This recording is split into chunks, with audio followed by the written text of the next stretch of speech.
Are you ready? Power. You want answers? I think I'm entitled. You want answers? I want the truth! You can't handle the truth! What we've got here is failure to communicate. I'm building an alliance.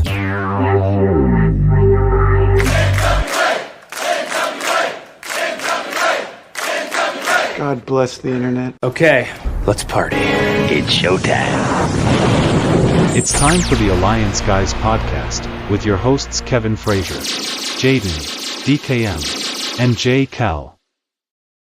What is up, everybody? This is the Alliance Guys podcast, a presentation of Alliance-Wrestling.com. That's your number one source for news and information for the National Wrestling Alliance. My name is J. Cal, and these handsome gentlemen with me that are just right over here, that'd be Tim from NWA Gold, and of course, the resident role model, the most handsome man in all of Fort Worth. I'm talking about DKM. Welcome to the podcast, gentlemen.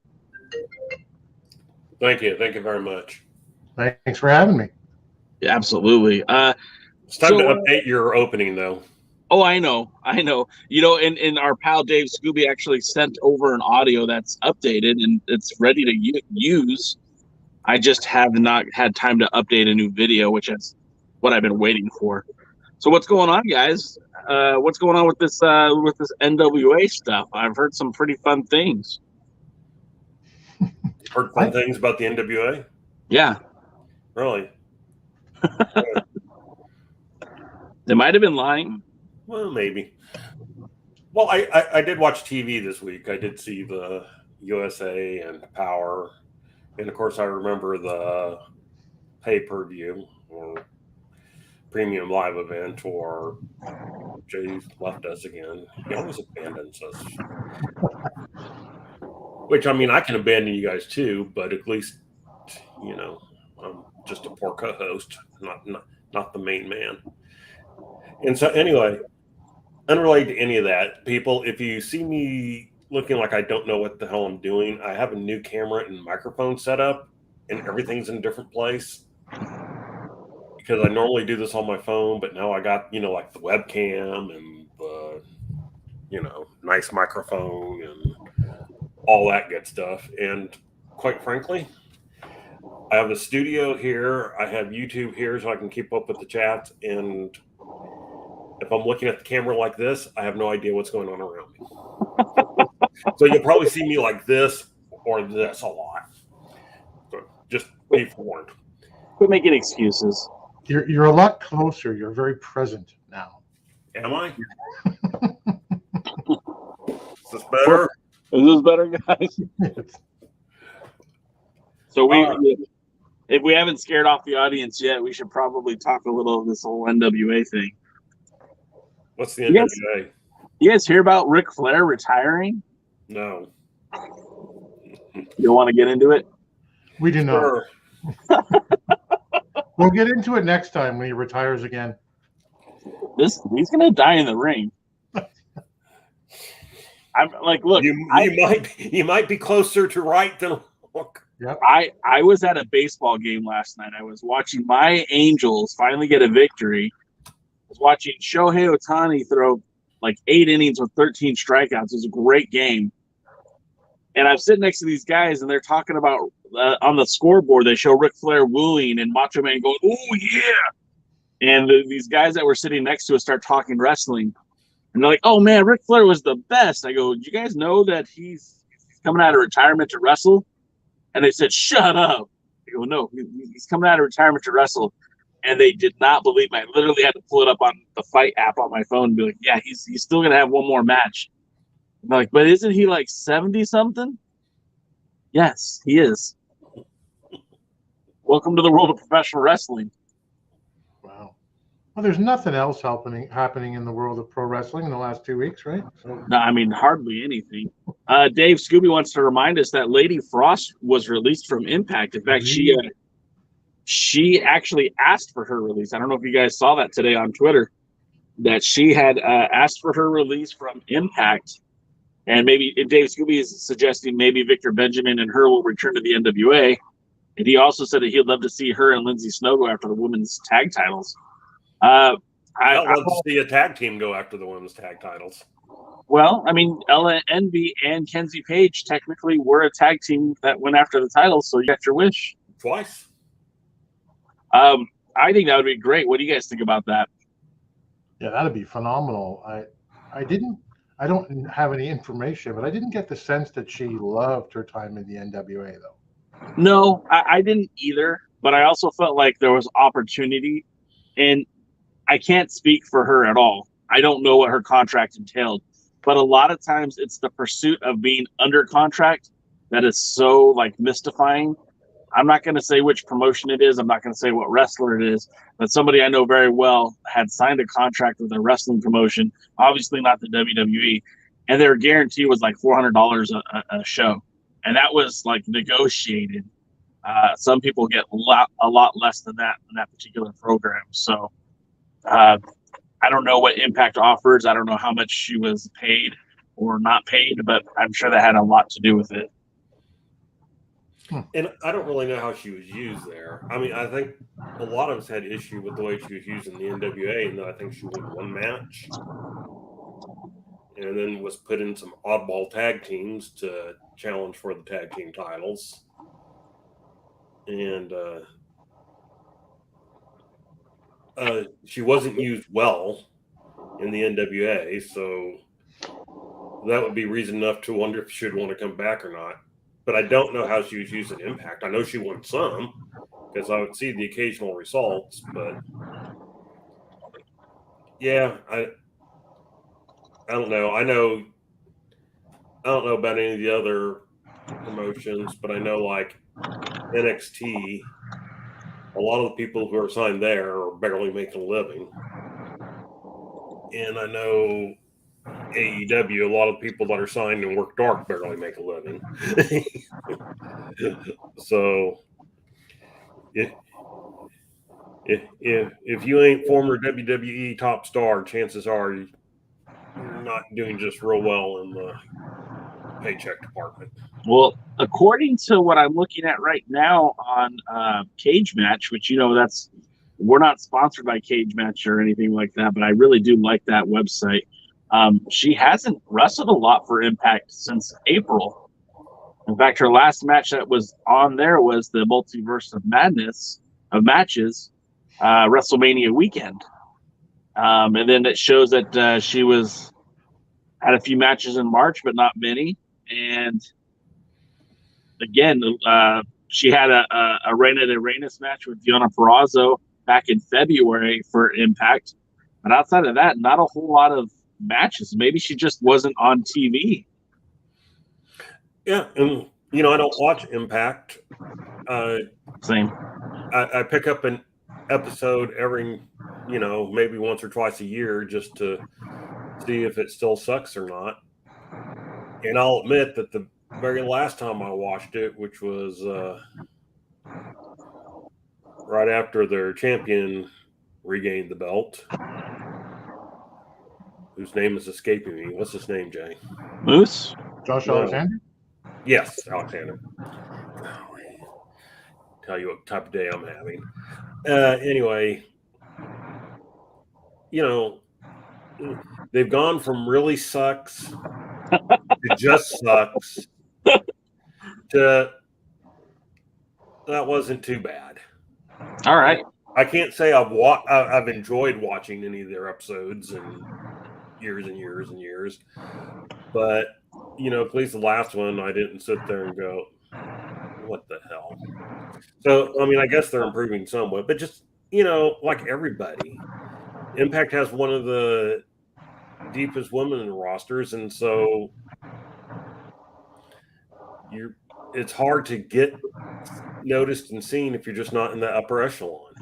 This is true. And despite what people say, unless they just, you know, really have a thing for you, male or female wrestler, I mean, getting new people in isn't easy. I mean, when you look at AEW, they've had. Do I have to? No, but you know, look at their world champion so far. their biggest homegrown talent, and I'm not going to count Kenny Omega because he was already established by New Japan. But, you know, their one homegrown champion, Adam Page, his title reign sucked. Like they didn't book him right up to the title, and then they didn't book him right when he had the title. And so, you know, then you put it on CM Punk because everybody knows who CM Punk is. You know, they had a quick question for you, Tim. What besides the NWA, which wrestling promotions do you watch that you consume? Zero. So just the NWA. I watch clips. I keep up with, you know, AEW, WWE news, Impact, but I don't watch any of it. No. Okay. So similarly, I don't watch a lot of programming outside of the NWA and United Wrestling Network's Championship Wrestling. For a while there, I was watching Memphis, but I got to be honest with you, there's too much wrestling, not enough time, and even like, you know, I think I would enjoy AEW. I do. I think I would, but I don't want to pay for cable. If it's not available on a free streaming service, then I really don't have an opportunity to watch it. I pay for the NWA. I watch United Wrestling Network and on their YouTube channels, and yeah, it's the same thing with you guys. I follow Impact via clips, I follow the WWE via clips, and I follow AEW via clips. Yeah, like Willie, UWN is probably who I follow closest after NWA, I turned it on 2 weeks ago with my daughter, and she went apeshit for it. She loved it. Just the presentation, I guess, but they have a pretty good presentation. I mean, Dave Marquez knows how to produce pro wrestling. Like, whether you like the content or not, it usually looks pretty good. He is sorely missed, I feel. And 100%. That's one thing that I felt very appealing about Power when it first hit the airwaves, is it had that old school feel. And the reason why is because Dave Marquez was already doing that. You know, he's been doing that old school feel for about 10 years in Southern California. And you know, the director for NWA Power is, you know, sat under Dave Marquez's learning tree. A lot of the guys in production of the NWA were a part of the NWA, the Championship Wrestling from Hollywood production. New Japan Strong is also a promotion I wish I watched more. When they're in my area, I will definitely go to their events. But it's hard to keep up with it because I don't have the New Japan Network, and I don't want to pay for Fight either to watch those shows. Jeremy, man. Sorry, Jeremy in the chat. When do you sleep, brother? That's amazing. Chris Drummond says that he feels the bigger names going into Impact. Lady Frost probably lost in the shuffle. And yeah, that's basically it. I mean, look, is she better than Deonna Purrazzo? Is she better than Taya Valkyrie? Is she bigger than Mickie James? No. Yeah. You know, honestly, like you and Kevin like Lady Frost better than I ever did. Oh, because we have an eye for talent. You got eyes, but well, I'll only concede that much. You know, she looked good. She's short, but short. You know, she looked good. Her in-ring wasn't bad, and of course, it's always hard to judge in the NWA because they can book people so poorly.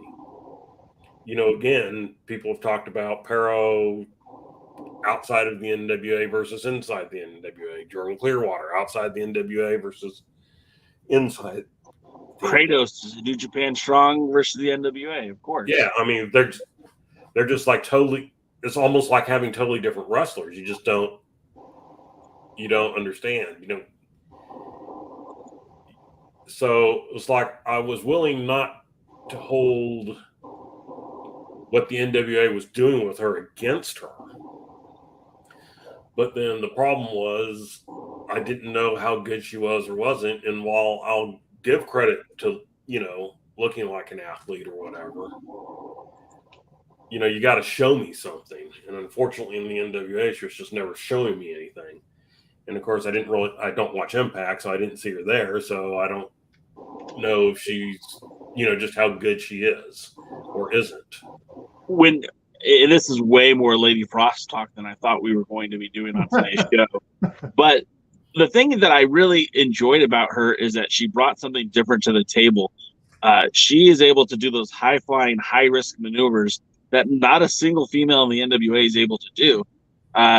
In fact, I would even venture to guess that she didn't have those kind of move sets. Excuse me. If she did not have that move set, she wouldn't have even appealed to Impact. Because, again, her demeanor, her size, she's not overwhelming.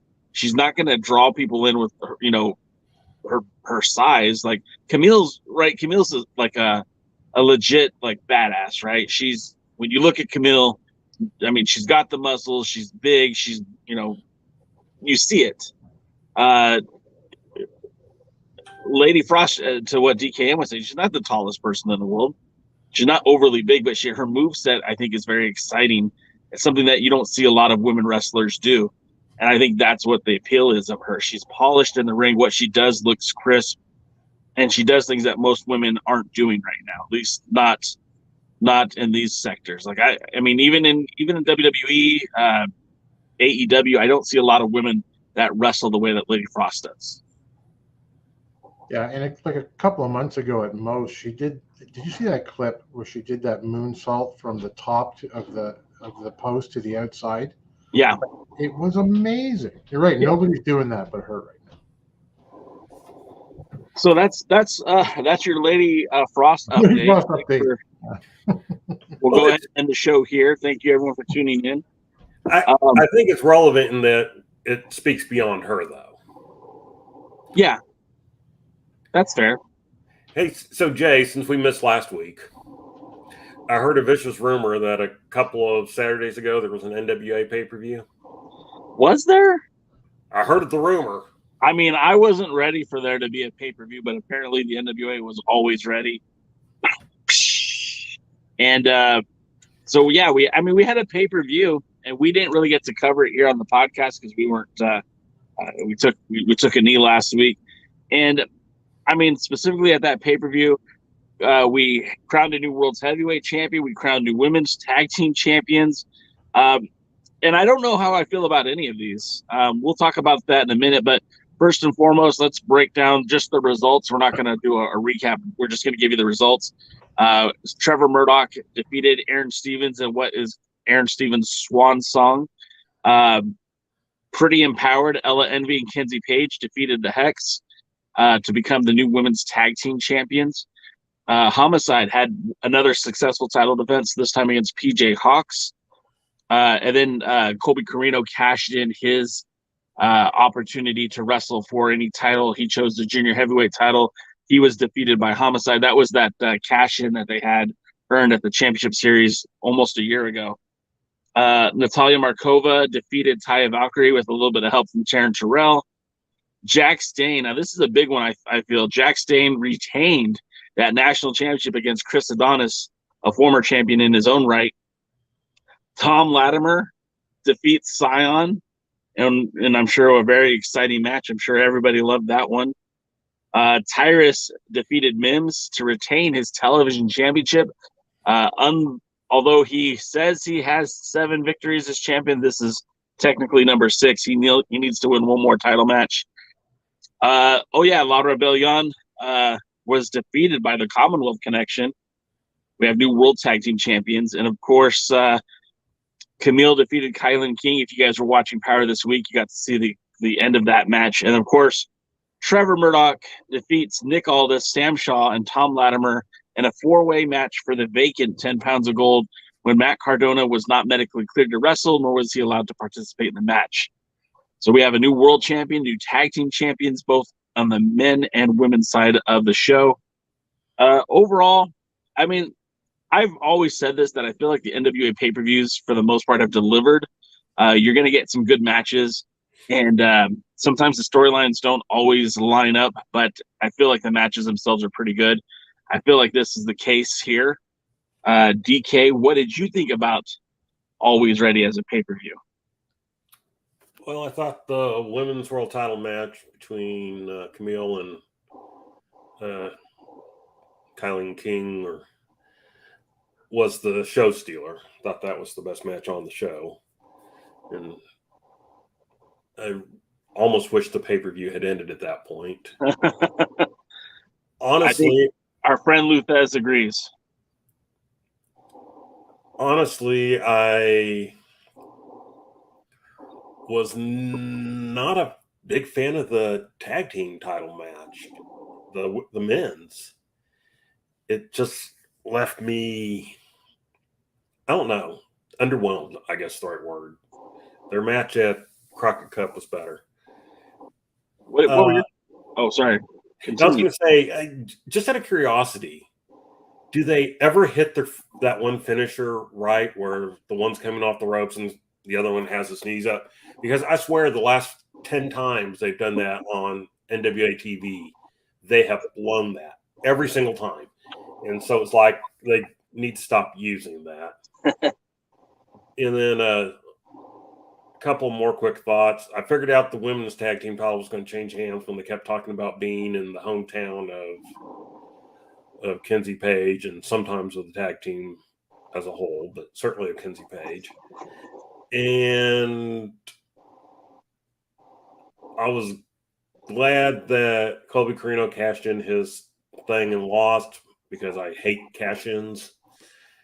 And so, and I've liked Homicide as champion. And the world title match, here's my problem. They took freaking forever, YouTube logarithms, forever to go through that angle of setting up the four-way. I mean, could have been done in 5 seconds, so they took like 20 minutes. And the match was okay, not great. Of course, 4 ways, 3 ways, they all suck. I was surprised they put the title back on Trevor. I don't think any of us thought going into that would happen. So, hopefully they book him better this time. And I did note he wasn't on USA or Power this week that I remember. And so I raised an eyebrow to that. But, I mean, I was happy he got the title back. Hopefully they book him better. The match overall wasn't just thrilled with. So, I don't know. I guess that's my summation of the pay-per-view. They should have ended with Camille and Killian King and not had the rest of it. Tim, what were your thoughts? Well, I always feel like the pay-per-views feel better than they probably actually are because of the way the TV tapings work and what's left by the time you arrive there. Like, oh God, coming out of that awful Power or USA show, and then you get something that's B+, and I'm sitting in my basement going like, yeah, that was amazing. But in retrospect, probably B-, B+, somewhere B, I don't know, somewhere around there. I liked it. I mean, a lot of DKM's thoughts I agree with. I thought Killian King and Camille stole the show. I really liked actually Jack Stane and Chris Adonis. No real lead-in for that, but I enjoyed that match. That was a good one. Yeah, starting to see what you guys dig so much about Dane again. It's been a while since I've really been in Jack Stane's corner, but and in retrospect, near the end of that show at that main event, what other option could they have done given those combatants? You can't put it on Latimer. There's a story to be told about him getting there.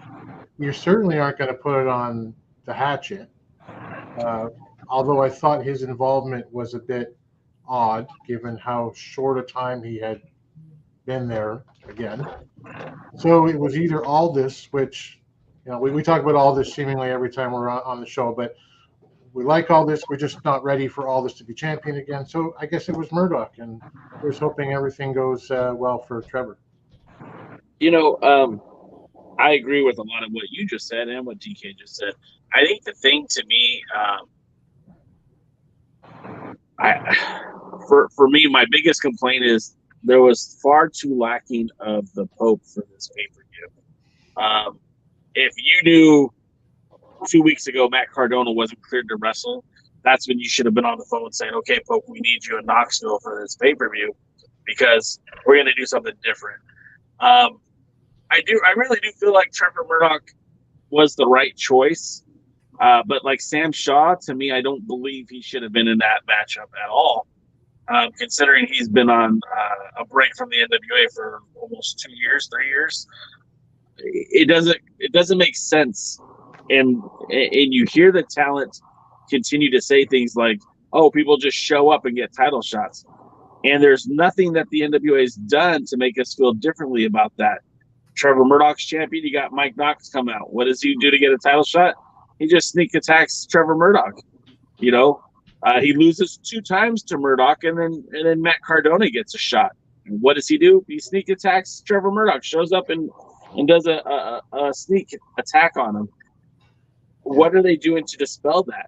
It feels like they realize, like, hey, this roster maybe isn't as deep as we think it is, or maybe we don't feel comfortable enough with putting the guys who are on the show in that kind of picture. And I think that's problematic, right? Because when you've got a talent like Jack Stane sitting there, he was available. Hell, I would have rather seen Chris Adonis in that match than Sam Shaw. But I think like a guy who made a lot more sense that wasn't invited to be there was the Pope. Hell, the Pope would have done 3 different things if you would have brought them there. If you decide to put the belt on the Pope, it'd be the first time a person of color won that championship since Ron the Truth Killings in 2002. And I'm not saying that's why you put the belt on the Pope, but that's certainly something that would have been historic and significant. Also, the Pope is a hell of a performer. He cuts great promos. He had a pretty good match with Matt Cardona. At the very least, he should have been in that match. Even if he's not going to win it, he should have at least been invited to participate, more so than like a Sam Shaw. And but of the options, I do like Trevor Murdoch, and I do hope that they give him a better run as champion. Do we know if Pope had something else going on? Was he at the tapings even? I don't know. I know Scooby was there for the KnoxOut show, but we didn't. I mean, they just had 2 nights of KnoxOut, and we didn't see any sign of the Pope whatsoever. I'm just wondering if he, we don't know what goes on in the world, and so I'm just wondering if he had a commitment elsewhere, be it personal or business or whatever, that he wasn't at the set of tapings. Yeah, I mean that's very much a possibility, but again, to me, Cardona wasn't going to be there, so you make the best out of a bad situation. You knew Cardona wasn't going to be able to defend. As soon as he got hurt and he came out and said, "Yep, I'm going to need surgery," you knew that was over. He wasn't in the same position as a Cody Rhodes where he was going to be able to wrestle through the pain. His arm was unable to function properly. He was not going to be able to wrestle. Once you knew that, all bets were off. They should have shuffled the deck.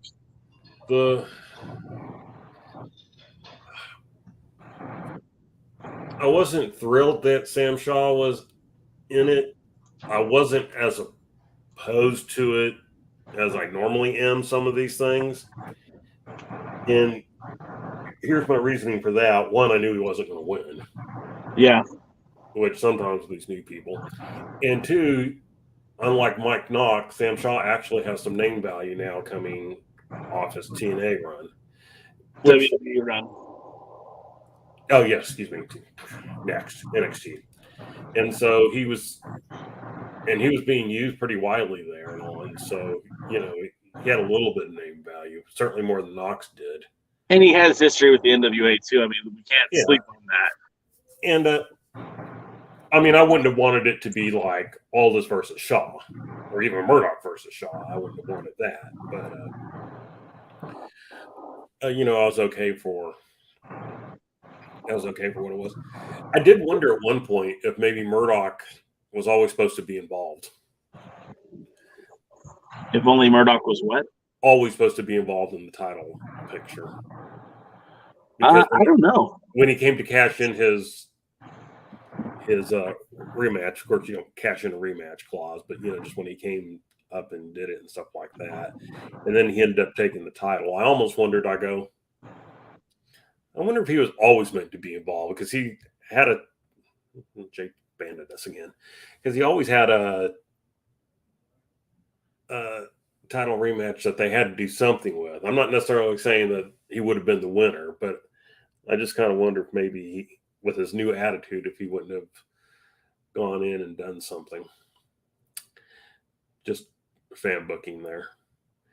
Anyway, Jay's gone. So Tim, yeah. What? Maybe he lost power again. Maybe. No, I'm here. All right. You know what made me laugh? On one of the shows that followed, there was this really weird, bizarre, brief segment where Trevor Murdoch came out. He's wearing the belt. Did you see this? It was like a commercial. And he was like, "Hey, it's Trevor Murdoch, your NWA World Heavyweight Champion, for your local food banks where they really need, your support." And then you got attacked. And I started to laugh. And I thought it was going to be a spoof of the times that he gets attacked. And I can't even remember the details now on who it was that jumped him. Well, I remember somebody came out and he talked about a Big Brother. I thought it was a food bank, but maybe it was Big Brother. And I just thought it was going to be like he'd pound some guy down and go, "Anyways, the Big Brother program is fantastic," and then clothesline somebody else. But I thought the only reason I thought about that was because I was thinking back to when they did some angle where Kevin Sullivan was the Big Brother of some wrestler who they decided to make dyslexic, Evad. Dave Sullivan. As such, not that smart, which, of course, as somebody who's dyslexic, might have taken a little bit of offense at. So, and yeah, so I may have missed that. Rush Freeman, that was weird. Rush Freeman. Yeah, so I don't know. It was funny. I started laughing, and I just kind of hoped they would continue throughout the show where we keep beating people down who were attacking him. I thought that would have been a fun bit, but could have been fun. Excuse me, guys. I've got a dog barking. Excuse me. So Jay goes deal with a dog, and we talk about him behind his back like we always do, and sometimes in front of him like we always do. Was there anything else about the pay-per-view you had any thoughts, comments, cares about? I haven't looked into the details. I got the impression just from hearing he went to the hospital that Mims legit got hurt in that match, unless it's a work and I'm just not getting it. But he's done in my books.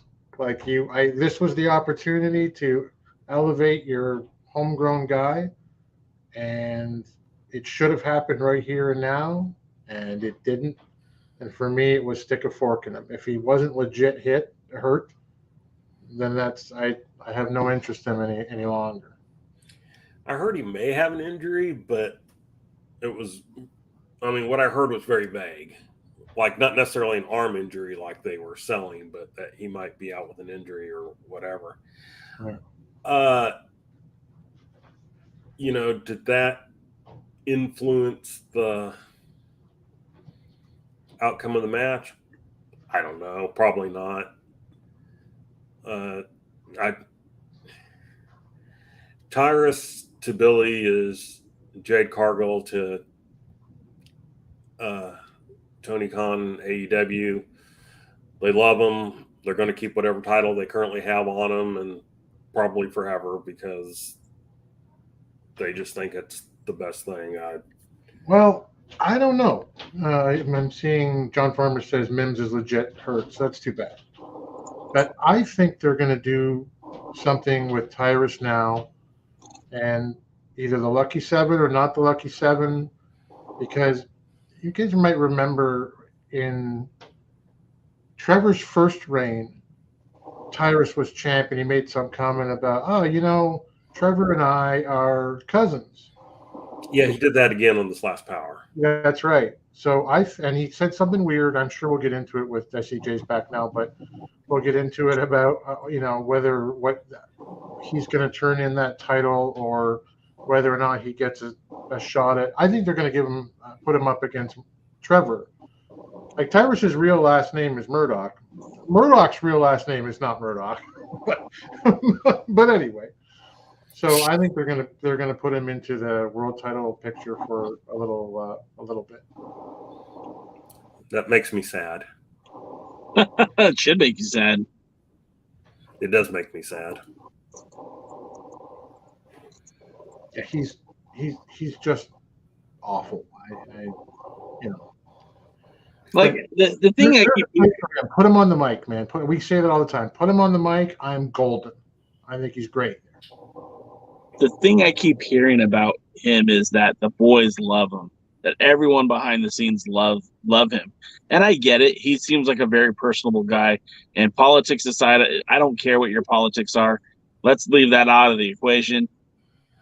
He just has difficulty being in that ring. He doesn't look as good as he was a few years ago. And that's the thing. Father Time catches up to everybody. I don't know that he can actually just go anymore. And like, if him and Trevor Murdoch, if you did put that match on, like that should be a huge like hoss fight. I don't trust Tyrus to live up to that. I don't think he could go with Trevor Murdoch when Trevor goes at full speed. Would you want it to go more than 8 minutes? I wouldn't want to go more than 5 minutes. Well, I know, but my thing is it probably would. But, I mean, there's certainly a thing that even going 10 minutes with those two is not something you'd want to see. And look, I've never met him. He probably is a great guy behind the scenes. I've heard that he helps out. He talks to the guys. I said maybe he should be the one that was watching the interviews and backstage interviews and telling them, no, stop, redo that, think about this, whatever. But I don't want to see him in the ring. I don't want to see a title on him. And I sure as hell don't want to see him challenging for the world title. I mean, there were, the Mulkeys were nice guys. Don't want to put the, tag team titles on them. No, but I don't think you do that cousin Trevor bit twice without the intention of having them knock heads at some point. And my guess is it might be something that Trevor pushes more because he's kind of being that, badass character now as opposed to, the stupid guy. Right. And so the thing about Trevor Murdoch is we got this character change for him for sure. He is not the same guy he used to be. But the thing about it is like, what is he? Who is he now? What are we getting from him? And I just don't know. I don't know what we're getting from him at this point. I'm frozen. I didn't know I was frozen. He makes for a great heel. It could be a lot of fun, but I just don't know what we're getting with him at this point. Yeah, they're not portraying him heel, which is weird. And I think the fans would rather cheer him than boo him. So it's okay to, book a face as a badass. Steve Austin, before Steve Austin, there were others that just Road Warriors, mean, evil heels that got so over they became faces organically. And so it's okay to book him as a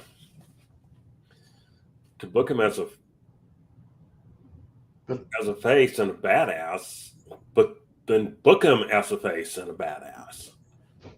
For me, there's a real problem in the NWA right now around trying to tell you who's a face and who's a heel. I don't understand after NWA USA this week if Tom Latimer's going face. I don't know if Pretty Empowered is both a face and a heel tag team, depending on who's in the ring. I don't know if Camille's face or heel. And I don't know if Aldous, I'm sure we'll talk about it, but I don't know if Aldous is a heel or a face anymore. The NWA has any idea. I think they're moving Aldous back to heel. 100%. Which, let's be honest, Aldous is a far better heel than he is a face. 100%, yeah. Because even when he's a face, he's still an arrogant prick. Well, you know, it's funny. What you just brought up, Tim, is this whole dichotomy of the, you know, where's the black, where's the white? Because it just seems like we've got different shades of gray all up and down the card. And this is going back to season 1. We kept saying that too, where you had Eli Drake. He was, mentoring Tim Storm after Tim lost to Nick Aldis. And then the next minute teaming with James Storm. And you're like, well, is he a face or is he a heel? And you had Colt Cabana and Ken Anderson, and Ken Anderson wrestled as a heel, but Colt was a face. And you had this weird dynamic where everything was gray. And I know as a wrestling fan, I don't really like that because I prefer to kind of know what I'm rooting for or rooting against. And it was just really wild. So I think what you're bringing up is just something that's been part of the issue all along and still is. Well, the problem in wrestling, and Cody Rhodes is one of the morons that said this, but they're like, oh, we're past the normal heel face dynamic. Yeah, it's probably why, you guys are, AEW rarely breaks a million anymore and the ratings have actually dropped. And the number one reason I know the ratings have dropped because all the sites that just spawn over AEW never talk about the ratings anymore. And so I had to go look them up. It's like, they're back down to, under 800,000 people some weeks. And it's just, look back over my lifetime and let's look at some of the top feuds that drew money drawing things. I'm in Texas. We had the Freebirds and the Von Erichs. We had Devastation Inc. and the Von Erichs. You had Jimmy Garvin and Chris Adams. Okay, what's something that's in common here? One side was loved, the other side was hated. And Freebirds, Von Erichs, we're talking passionate love and passionate hate. And then, let's go to Georgia. And one of the biggest feuds of all time, Tommy Rich versus Buzz Sawyer. That ended a feud that was so hot and heavy, some people said it ruined both their careers, and probably did to an extent. And, you got that same thing. You knew one person was loved and the other one hated. Hulk Hogan, Roddy Piper. Roddy Piper saying WCW, they wouldn't have been cheering you that much if they hadn't been booing me. Right. And so, one thing with studio wrestling that we miss these days is it's not selling us anything anymore. It's not selling us, this week in the Omni or 2 weeks in the Omni or whatever. It's not selling us, the non-TV taping Dallas show. It's not selling us the spot show in your hometown.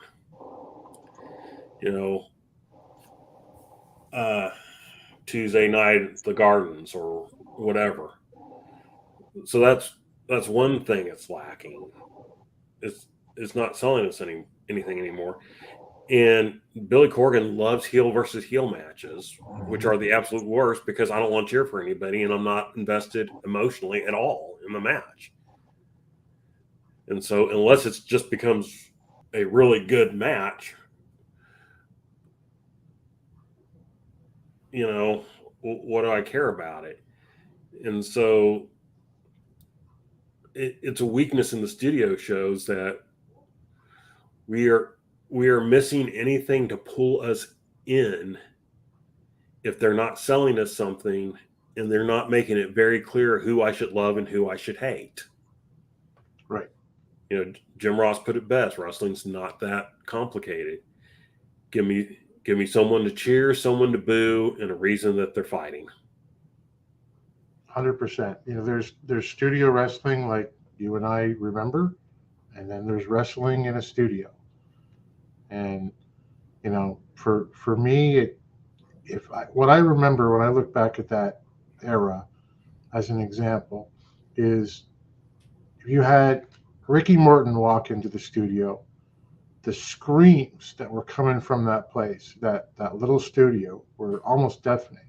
Ric Flair is telling him, "You're with your teeny boppers. I got $1,000 alligator shoes on," and there's a punch, and Flair goes down on the floor, and and like that was excitement. It was face versus heel, and like if I don't get if you're a face or a heel, then I am unclear on who to cheer for, and it's difficult to get into it for me as well. Yeah, I mean, you know, it's funny that in other sports, boxing, MMA, and stuff like that, there are those that actually use wrestling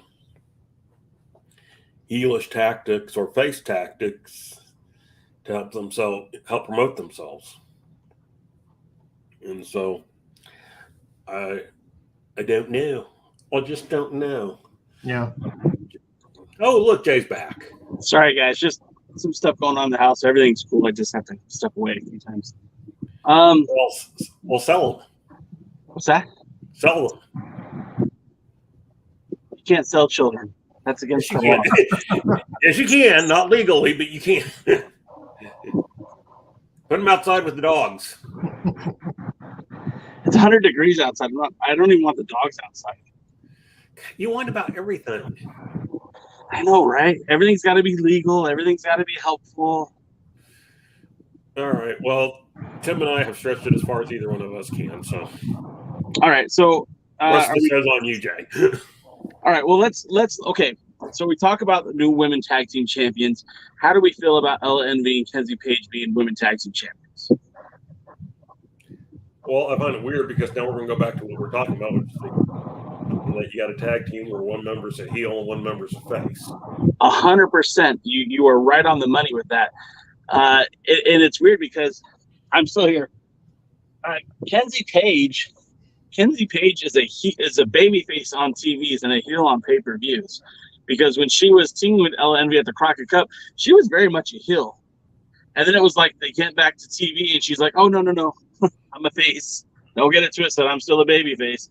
And then as soon as they bring in Ella Envy, all of a sudden now she's a heel again. Or maybe she's not. Maybe just Ella Envy's the heel. Or maybe that's a storyline they're trying to produce here. Well, they do like tag team friction. Well, do you guys think that this is a long-term thing? Do you think that Ella Envy and Kenzie Page will be women tag team champions for a long time? Or do you think this is just until the 74th anniversary show? Yeah, I'd say not a long time, probably the 74th. I kind of agree. Do we see them losing the titles back to Hex at the 74th? Who else are they going to lose them to? Well, I mean, that's kind of my point. I kind of feel like this pay-per-view to me, I feel like it's just a bookmark, right? Like, okay, Matt Cardona, good, bad, or indifferent. He was going to defend the title. We have to make some news outside of Matt Cardona. So let's crown new champions both in the men and the women's division, because that's an easy remedy. And then let's, put the title back on Murdoch. We're going back in time here. All this is fine. But then you get to the 74th anniversary show.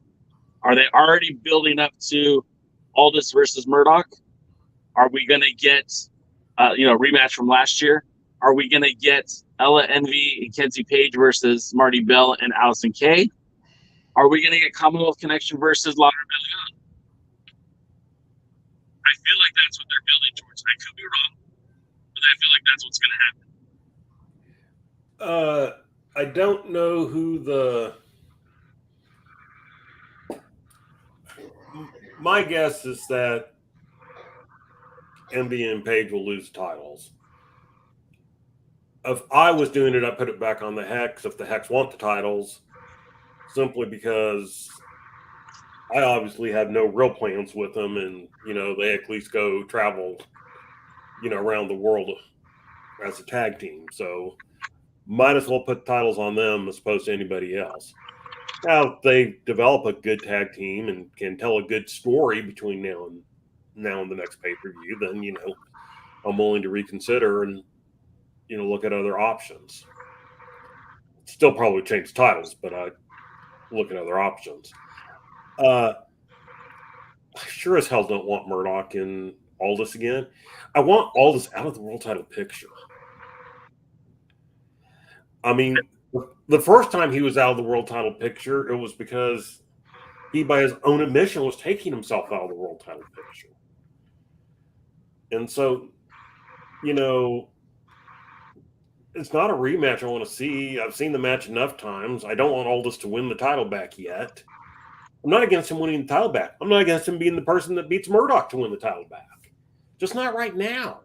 Right. And so, give me something new. I mean, people are complaining because they brought Brock Lesnar back, and so now he and Roman Reigns are going to be at SummerSlam in a last man standing match. And doesn't that just sound absolutely terrible? And, I think I sent the meme.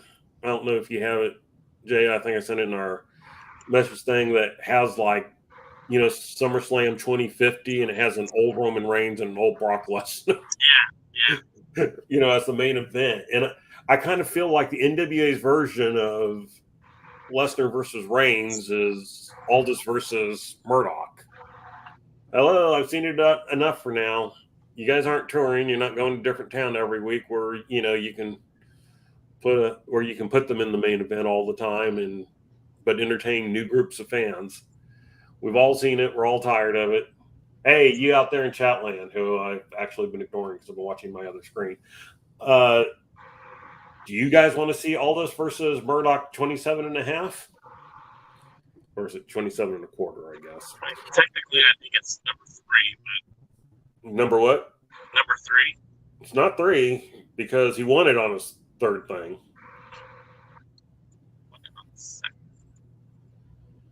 Your mic's doing a thing again there. It's going mono, Jay. There's stuff they can do for women's tag. Like, I just feel it's just not being done. Like, we saw Taryn Terrell get in the ring recently, and that was a, pleasant surprise that she was there. Like, Genocide hasn't been around other than to pop her face in on the pay-per-view to say, I'm, alive. I'm not the booker, but you could put Max, what do they call Max? The Impaler with Genocide. I think they're all-female Road Warrior tag team right there. I mean, I feel like there's stuff that you can do, but they've got to build up somebody. Somebody, somewhere, sometime, something. Somehow. Yeah, and I mean, when you look at that roster of the NWA women's roster, and we're just focusing on that because it feels like at this point, Camille's going to be so dominant, no one's going to take the title off of her. If you did put together a team of Genocide and Killian King, you're right, that would be very Road Warrior-esque. I don't think anyone could match that. But can you put Genocide in a team after she just said she's tired of working in a team? Well, it's not the first time the NWA had done silly booking, though. You could also I mean, look, there's Mandy Rakowski that they use. There is who was the girl that was Paola Blaze that they use. There's still Natalia Markova. There's still, they could put Taryn Terrell and Natalia Markova as a tag team. But the thing is their women's division isn't very deep at all. And it's kind of to what DKM said. I don't think they had a plan when they brought in the women's tag titles. So obviously that's always going to be an issue when the women's division is literally 6 people and the tag team takes 2 of them. Then you have a cycling of lesser known women, unless they partner with another wrestling promotion or just bring in more talents that they haven't brought in yet. There's always the option of abandoning the titles. I don't see them doing that, just for the simple fact that that shows that they made a mistake, and I don't think Billy wants to ever make a mistake. Yeah, I agree. I could see it happening, but I see it happening in a similar but different way that it's kind of happened in the WWE. I could see, like, the Hex or somebody winning them and defending them, and then just eventually they never show up on TV anymore. And they're never, like, officially abandoned, but the champions just aren't around anymore, and you never hear anything about titles anymore and whatever. But, a lot of promotions have gotten rid of titles that way. Yeah. It was like the last world-class 6-man tag team championships. Gary, Kevin, Von Erich, and Michael Hayes win the belts, and that was like on a Sunday or something like that. And on Monday, never heard about it again. I do want to point out that DKM was correct. I was wrong. Nick Aldous versus Trevor Murdoch has technically happened about 5 times in singles competition, and 3 of those matches have been for the World's Heavyweight Championship. Aldous beat Murdoch on like the infamous 7th episode of Power, infamous for all the wrong reasons. Aldous defeated Murdoch at When Our Shadows Fall.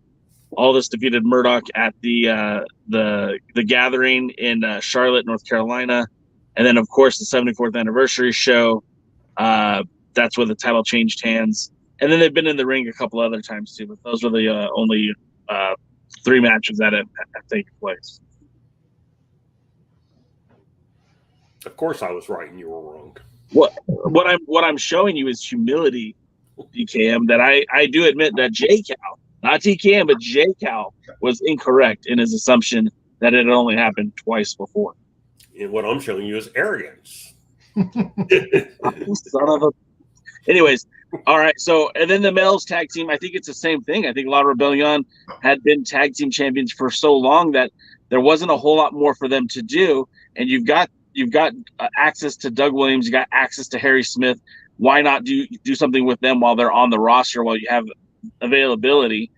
And with La Rebellion, did it hurt them to lose to Harry Smith and Doug Williams? Like, does that hurt their credibility, especially if they can regain the tag titles? I don't see that as, Ric Flair lost that title so many times, but won it so many times. You have to lose a title in order to win a title. So I don't know. I just think all these moves are just short term, and the original champions will have them again at the 74th. I don't know on the tag team belts. I'm curious onto that one. I'm not even sure I want, or I'm fine with the Hex regaining the women's belts. I'm not sure I'm ready for La Rebellion to be men's tag team champions again anytime soon.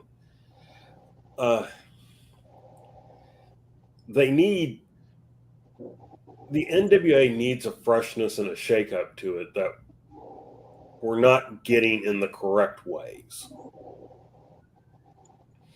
And what I mean by that is we're not getting build-ups that make us want to, want to see titles defended against certain people or teams, believing that a title's going to change. I mean, this TV title match with Mims was the first time that any of us thought realistically that Tyrus might lose the belt. Well, some of us thought Rodney Mack was going to win it. Yeah, some of us were daydreaming, wishing, and hoping more than thinking about it. I wanted him to win it, but I knew it wasn't going to happen. And to tell you the honest truth, I don't even know that Mac would want the title. I think he's more. I think he likes to be trotted out occasionally, but he's more behind the scenes type guy right now. And which at 50 something or however old he is, who can blame him for that? And I don't know. I don't.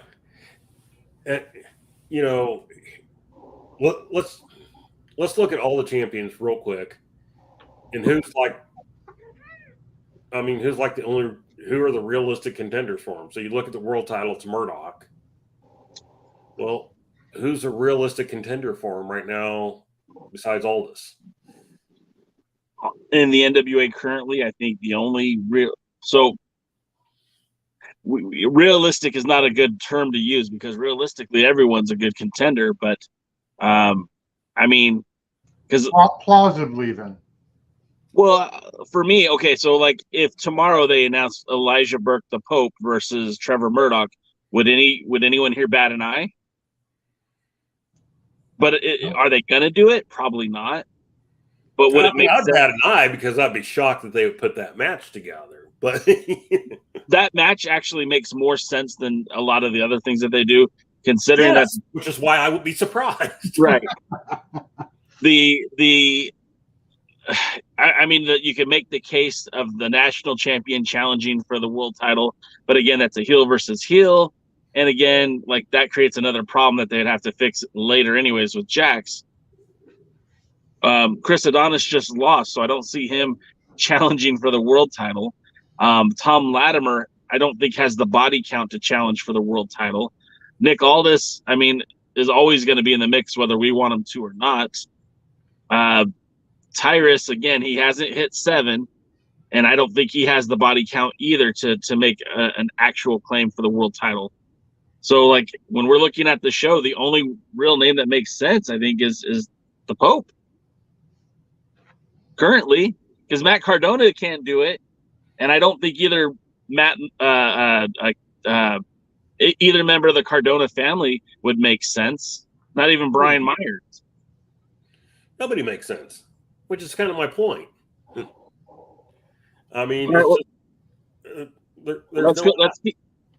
Let's keep going through the other titles then. So with Mims conceivably off on the shelf for a while, who can we see potentially challenging Tyrus for the TV title?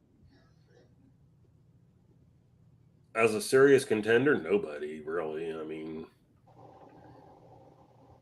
Would you buy Tom Latimer as the TV champion? Would you be good with that? It might be fun from a Camille and Tom point of view, like if they continue on the stuff they're doing with the two of them, like, baby, I won the TV title, I'm the TV champ, and she's like, what's this crap? That's not the world title. It's not the world title, It's the world TV title. Yeah. That and a ham sandwich gets you what? Yeah, exactly. And adjust. And I love the TV title, by the way, too. Yeah. Colby Carino. Trying to think who else. There's a lot of people if we're talking about from Tyrus, then that takes out most of the people who I look at that tier, because they're all in sports, Idolmania sports. Yeah, Mark A. Rocket, Jordan Clearwater, Scion. All 3 of those guys would be decent challengers for the title, but they're all in the same collective, so that doesn't make a lot of sense. Yeah. Well, let's ask this question, because you brought up Tom Latimer. Yeah. Which I wouldn't have a problem with putting the title on him.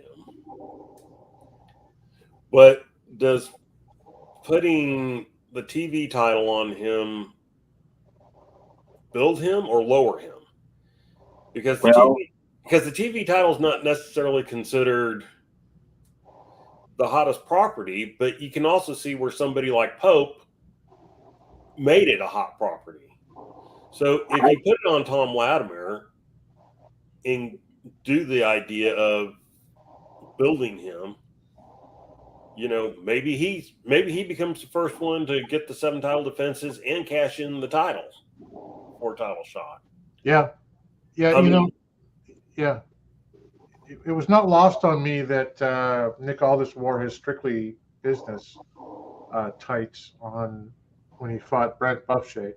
But if Tom Latimer's your Arn Anderson to Aldous's Flair, I'm wearing the shirt. Arn made that title. It made it something bigger than what it was. Tully too, for that matter. So yeah, it's a great point. Maybe that's something that helps him.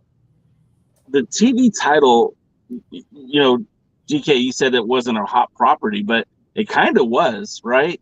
Because when Ricky Starks won it in the tournament, there was a lot of fanfare. Now, of course, his 2-day reign as champion was, extrapolated over weeks of television, so it kind of felt like a bigger deal at the time. Zicky Dice wins the title, and it's, again, very shocking. And then we go through a global pandemic, so the title is basically inactive. But then you get the Pope who wins the title from Primetime Live and brings it back to the NWA, and that title really carried that first season back from the pandemic, where you saw the Pope. If he wasn't defending the title, he was on commentary during a number one contenders match for the TV title, and it really did kind of power the undercard, the mid card of Power, no pun intended. And then Tyrus wins it, and then. But let's ask this question. Sure. And Tim, I'll give you first shot at responding because Jay talks a lot. A lot. So when you look at the 4 title holders, or however many there were, so you look at Ricky Starks when he started, was kind of new, fresh talent, not widely known outside, here in Texas. So when you look at Ricky Starks, Zicky Dice, Pope, and now Tyrus,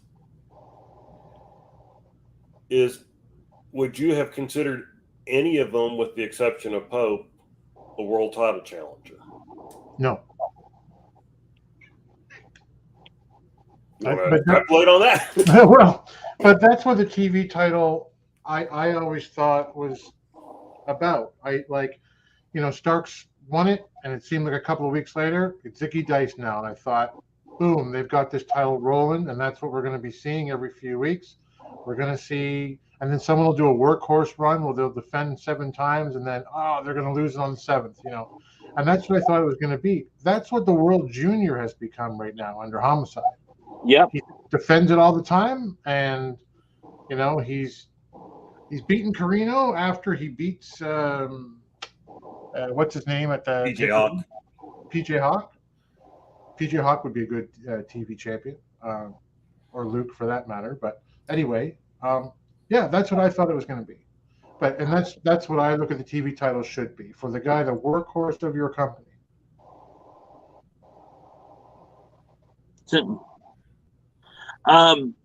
So, yeah, I mean, I think we're all kind of saying the same thing in that I think that title could be a lot more meaningful. And if you did put it on a guy like Latimer, I think it instantly gains more credibility. Like, look, Tyrus just hasn't brought steam to it. It has fallen flat with him as champion. And, if Latimer was TV champion, does he have to win 7 and challenge whoever the world champion is? No. He could go 6. He could go 5. He could trade the title back and forth with him and, let's just say Sam Shaw. Sam Shaw and Tom Latimer could feud over that title. And that could be for weeks, for months, for a year. They go back and forth. And I don't think that hurts anybody. I don't think it hurts. I think, if anything, it adds credibility to the title. I think what Tyrus brings to that title is that he wears it on Fox News. And it's probably worth something to the NWA. Well, Tyrus is one of Billy's boys. We all know that. It's been known from the beginning. And then, like I said, I think Billy likes the fact that it's, gets some play outside, and Trevor talks up. No, not Trevor. Tyrus talks up the, NWA when he's on the show and everything like that. I mean, I almost wonder, because we talked about the junior title becoming the workhorse title. I almost wonder if he brought the junior title back so he could keep the TV title on Tyrus. There's probably something to that. I mean, just I think I think at this time he doesn't really have any desire to take the title off Tyrus. I think he just wants him. He's happy with him being the champion. He could be champion for 5 years, and Which you may be right with Tyrus saying, "Oh, I got a clause in my contract says I don't have to take that lucky 7, and I'll just keep this and wear this glorious belt on my glorious shoulder forever if I want to." Yeah. My world, you're just living in it. Yeah, and so to me, and we kind of said this back before the pay-per-view, which is that if Tyrus comes out of the pay-per-view still champion, that title's kind of dead. Yeah. And especially if they're looking at putting him in a thing with Trevor. The only thing I could possibly see is if they went title versus title with Trevor. Trevor wins and then vacates the TV title, and then you have a chance to, redo it. But I don't know. I just don't see the title leaving Tyrus anytime soon. James H. Jackson just asked a question that I kind of would like to talk about before we get into some of the other things. And I think it warrants a discussion at the very least. Why do you guys feel like the Aldous, and I'm going to say the Aldous family, not just Nick, applied to trademark Strictly Business and Empower? And why didn't Billy have those trademarked in the first place? Well, Tim, why don't you throw your 2 cents on that? Why do you think Empower and Strictly Business were not trademarked, and why Aldous saw value in them? I suspect it's because the NWA is one of the companies that allows you to, for example, keep your own name. That's your property. Empower felt like a Mickie James creation that Billy gave her a platform for. That was her message going into it. Strictly Business, probably an Aldous family creation. So that'd be my guess anyway, that they invented it and Billy just, go ahead and do it.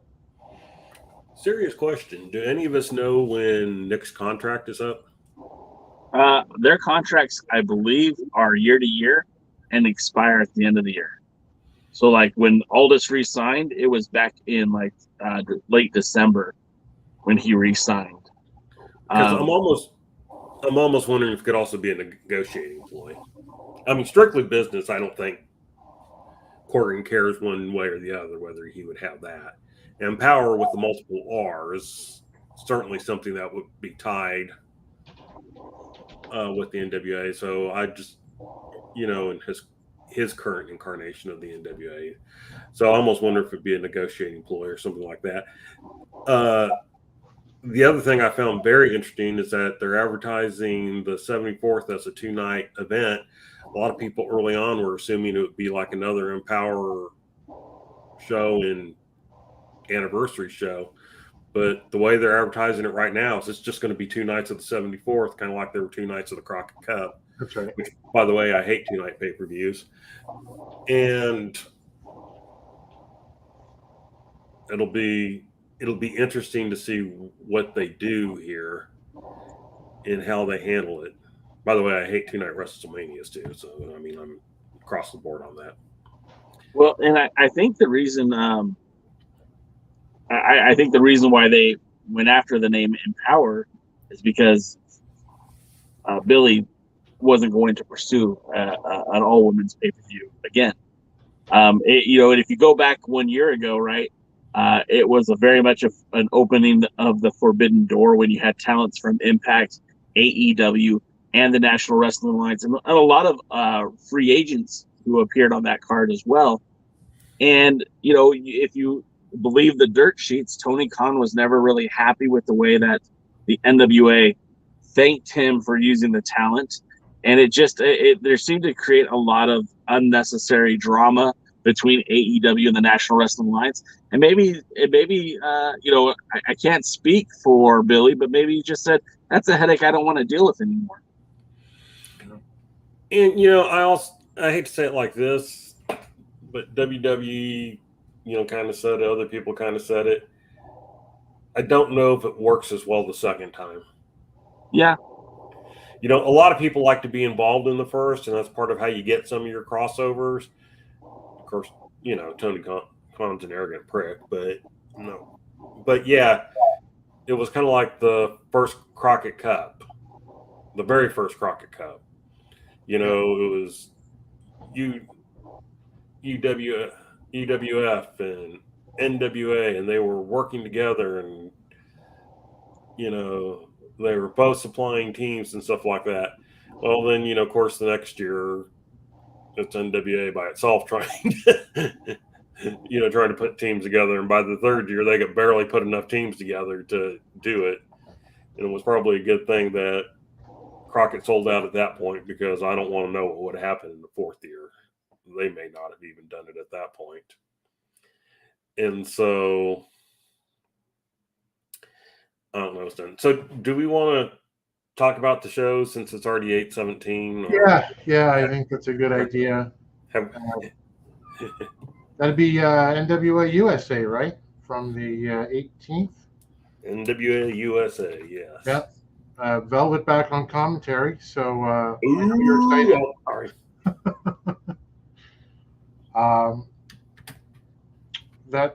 My cat is extremely interested in when you talk, he looks at you. When Jay that's talks, because he knows that I hate cats. And I've owned cats before. One of them made an appearance on the podcast once, back when it was just audio. And there's one thing a cat will not be is ignored. This is true. Yeah. We actually had feral cats show up in our front yard 2 nights ago or 3 nights ago, and little kittens. And I've always told people this: I hate cats, but I love kittens. Something about those little tiny, cute little sweet animals. And it's all based on allergy. I don't really hate cats. I'm just allergic to them. But those cute little kittens, and my beautiful, wonderful 9-year-old daughter is sitting there holding that kitten like, Dad, we're keeping it. No, we're not. That's not your pet. She's like, oh, her name is Socks. I'm like, no, it's not. It's not. It's cat number 3. Yeah, well, Look, I am extremely eager to talk about Mercurio versus Samuel Shaw. All right, let's get to that then. First of all, Mercurio. Well, you started. I have to step away for just a second, but you start that, and you have to carry it until I get back. Uh-huh. You got it. So I can give you some background information on our newly acquired roster edition, Mercurio, who, if you've been a fan of the NWA for quite some time, you were probably watching Primetime Live that aired in my own hometown of Long Beach, California. And Mercurio actually appeared on that program as Brian Idol. No relation to Austin Idol, and that's probably why they changed his name for the show. And Mercurio has wrestled all up and down the Eastern Seaboard, specifically in New Jersey. I did a deep dive on him when he did the wrestling for the Primetime Live. And the thing about Mercurio, I had it here a second ago. So like I said, he had wrestled for Primetime Live. He's never really made it to the big time, but he's very wooden and laconic when he wrestles. I feel like it's kind of like watching Woody from Toy Story inside of a wrestling ring. It just didn't feel very believable. And he's been around for a long time, like a very long time. The dude has been wrestling. I don't have my number here. He's been wrestling for a long time. We'll just put it like that.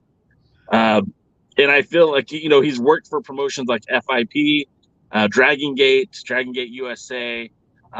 He's worked for Shakira. He's worked for some promotions in Georgia, promotions in Florida. He's even wrestled matches in Japan with Ring. Am I saying that promotions? First Ring. Shinkiba First Ring, the wrestling in Japan freelance shows. So, I mean, he's done quite a bit. And he's still not very well known. No, personal offense against the guy. He's in decent shape, and he looks like $1 million. Yeah, he can He looks like he can go in the ring. He's got a stupid gimmick. It's very WWF, and of course with Gimpin Ain't Easy running wild all over the NWA right now. I guess it's gonna fly with management. But his match with Shaw, I didn't get. Way too much offense. Like there was a period of that match where he just kicked the crap out of the Hatchet, who I'm excited to see. Yeah. But what really got me it surprised me was the terrible Italian accent. I'm going to air quote accent. That it would borderline offensive if I were Italian. I'm not even going to repeat it, but it's like this was dumb. It was dumb, and I like. Why did we have an interview with him after he lost? Are we seriously going to bring Samuel Shaw back into the NWA off of his runs in the Big Evil? Everyone's excited that he's there, and we're going to have a feud with Mercurio. The only thing for the world title.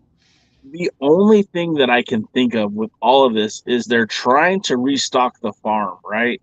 Like they know that they need to start building some talent. They know that they need some more recognizable names. It's getting harder and harder to acquire top level talent because AEW has done such a good job of signing talent through AEW and Ring of Honor. You're seeing a lot of Americans now working with New Japan Strong and appearing in New Japan. I mean, a lot of those guys, Clark Connors, Carl Fredericks, Kratos, Jeff Cobb, these guys were mostly started out working in New Japan of America, and now these guys are getting opportunities in Japan, and more than a couple of them are actually in Japan right now. And so it's getting harder and harder to get good quality talent for the NWA. Same thing with United Wrestling Network. If you look at their shows, like they're starting to bring in some of the old names again, like Willie Mack is back, Peter Avalon is back, Ray Rosas is back. And it's because these guys have some equity as opposed to just bringing up somebody that's a Mercurio, for example. We need some enhancement talent, and he looks good. What I'm railing against is don't slap a gimmick on him. Ladies and gentlemen, Brian Idol. Hey, thanks. Yeah. Here I am. I lost. And I agree with you on that, Tim. I think that the dumb gimmicks, this is becoming a byproduct of a Billy Corgan-led wrestling promotion. The question mark, whether you liked it or not, it's a goofy gimmick, right? Zicky Dice, whether you like him or not, it's a goofy gimmick. And bringing in Scion, having Aaron Stevens wrestle the way he did. Billy apparently loves the goofy gimmicks, and we're seeing an influx of that now. You've got the Gimp, you've got Judeus, you've got Sauronaro. That whole camp is just a goofball fest. The Ill Begotten, not speaking ill will of Jeremiah Plunkett, not speaking bad of Alex Taylor, but as a collective, it's a goof. Austin Idolmania Sports Management. There's some good, talented guys in there, but it's still treated as an off-brand. It's not treated with the same respect that Strictly Business had. It's not treated with the same dignity that La Rebellion had when they were working with Homicide. It's treated as a goofy, silly little gimmick, right? Jordan Clearwater comes out there and he looks great. He looks like $1 million. He wrestles a wonderful match, and then he's doing the Rick Rude, swivel the hips. It's a byproduct of this. Hey, we're trying to be edgy, but we're also trying to be traditional, but we're trying to be sports entertainment, but we call ourselves pro wrestling. And I don't know, man. I'm with you. I think it's goofy. I don't like it. Brian Idol is a perfectly fine name, or heck, call him Brian Wood or Brian Mercutio, whatever you want to do, but it doesn't have to be goofy. It doesn't have to be over the top. I agree. Yeah. Yeah, dumb gimmick. I didn't care about the end. Like, why are we wasting time on this? Give Samuel Shaw some nice just enhancement talent. I grew up in a WWF town in Toronto. It used to be NWA when I was a kid, and all of a sudden everything changed and it was WWF. But you could go to the Gardens and it would be, Randy Savage was in town and he's facing, I don't know, Mark Jones, some guy. Hey, Yep. That was it. Superstars on TV, squash match. If that's what we're doing here, let's do that. Let's not worry about who was the guy, the Latin lover from a few weeks ago with the rose and Yes, Gustavo. Like that kid's like an OVW guy. He can wrestle. Just let him be himself, and let's just take it for what it is. And let's not. I don't know. I know you're preaching to the choir, and I think a lot of people watching this are feeling the same way. It just feels like there's a better way to do it. And I'm not against squash matches at all, especially on the Saturday program. But let them be squash matches. You're bringing Sam Shaw back, who, like you said, the Hatchet. He's got that chutzpah from the WWE. He's got that shine from the NXT. He's a known commodity. He's a former challenger to the national championship.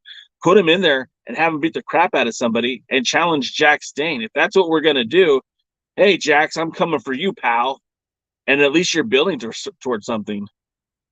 Yeah, I've seen the chat here. Speaking of a lot of all the patents or copyrights that have been put in, I heard that Samuel Shaw actually put into copyright Hatchet and a bloody Hatchet logo as well a week or two ago. So that's neat. Well, because being a serial axe killer, it's always a good, wrestling gimmick. I was kind of hoping you'd be done with this before I got back. You said to stretch it out, dude, so we stretched it out. I felt like Stu Hart over here stretching some young boys. I have a question for you guys since we were talking about it. Did you notice they almost made a bigger deal in the promoting of this show to Mary Boy debuting as opposed to Sam Shaw? I missed the first pick part up of on that. As opposed to Sam Shaw, what was the first part? That in the build-up that they were doing for this show, this episode of Power, they talked about Mary Boy almost as much or more debuting as they did Sam Shaw. And it's like they do this thing where they like promote people debuting who are going to lose. Yeah. It's like, I wonder why you do that. Did anybody out there notice that? All you people in Chatland, which I haven't have as much opportunity to watch tonight. Let's go through some of the while we're waiting for that. Let's go through some of the messages in the chat, and then we'll get to more of the show. Let's see. What would Luthez do? Said a lot of trademarking all of a sudden. Stephen Church, formerly of the NWA, and Ted Koplar, son of KPLR founder, just applied to trademark wrestling at the Chase. Doty says Kenzie and Ella's team are pretty Empower, so probably Mickey trademarking Empower doesn't mean we won't see the last of Empower in the NWA. Luthez hasn't bought his tickets yet for the 74th. Doty says an interesting insight on wrestling at the Chase. I should probably read these a little bit better. I think what he's saying, not to interrupt you, is that it's a 2-night pay-per-view and he doesn't want to buy a first night because who the hell wants a 2-night pay-per-view? I don't. You know what? Won't see me there.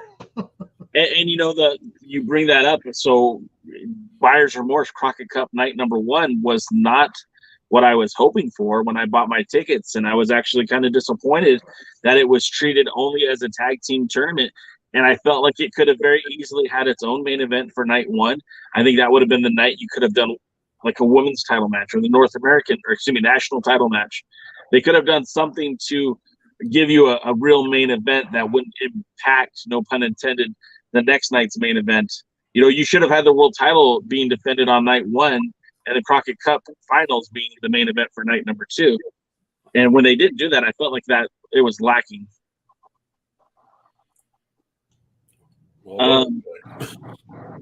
Let's see, more comments. Doty says, just for a reminder, Pope is finally beginning to push the Duval Brawl show from January. Hope you'll also publish the Trevor Murdoch versus Gangrel match. The Duval Brawl was the charity show that is done by Pope's Love Alive charity, where they used some NWA talents along with some of the local talents from that Jacksonville, Florida area. And they did host a world's title match that has never seen the light of day. for the fans that weren't there. Let's see. You guys are talking a lot. Sergio says, actually, my gripe with United Wrestling Network is they have talent to be a great company, but Marquez runs the show like a studio TV taping, where he just has to get the TV shows filmed. No real build-up. The NWA is the opposite. He feels like it's a wrestling show, but the talent isn't there. I don't know that I agree with that statement. I mean, because I don't think the NWA does any build-up, and I think they have talent. And they don't have long-term talent, but I think they have talent. And but I mean, I would agree with the concept. I would say neither show really does a hell of a lot to build up to the next big thing. I certainly feel like there's a lot of lacking when it comes to building up. Jody says, do you think if Scion were to be unmasked, he would be worthy of an NWA push? Yes. I think leaving the mask on him is actually a better way to go. But, Tim, I see that you had something you wanted to say. You go ahead. Well, knowing who he is, and I know we don't really talk about that stuff here, so I won't bring it up. Knowing who he is, there's something there storyline-wise if you build it correctly, and they have built to, yes, Austin Idol is his dad. I see it going at some point if Tyrus sits on the title, the TV title at some, for a long, long time, he gets unmasked or he takes the mask off when he finds out that he's not Austin Idol's son, and he's going to destroy his dad to take by taking the title off of Tyrus. That's how I book it. So I do think there is something there with that guy. I also think, like, we're talking about gimmicks and bad gimmicks, and like there is some old NWA relevance to masked wrestlers that I think is important to note when it comes to a character like Scion. Just don't think he's over, and maybe he can be if he breaks away from Idol after this little build-up for that is over. Well, strangely enough, the person under the mask has another personality that's under a mask. Right. And that one is a personality. And so, the NWA has booked him as this boring, drab, monotone, talking. I don't know if he's a face. I don't know if he's a heel. I don't know if he's a face and or a heel. I don't know what he's associated with, whoever he is associated with after being brought in by William Patrick Corgan. And by the way, anyone notice how that got dropped like a hot rock? And it's just, I don't know. The only good thing about wearing a mask is he could go away, come back with either a different mask or without a mask, and maybe be a wrestler that has personality and somebody who I would like to either boo or cheer instead of thinking, oh crap, he's on again.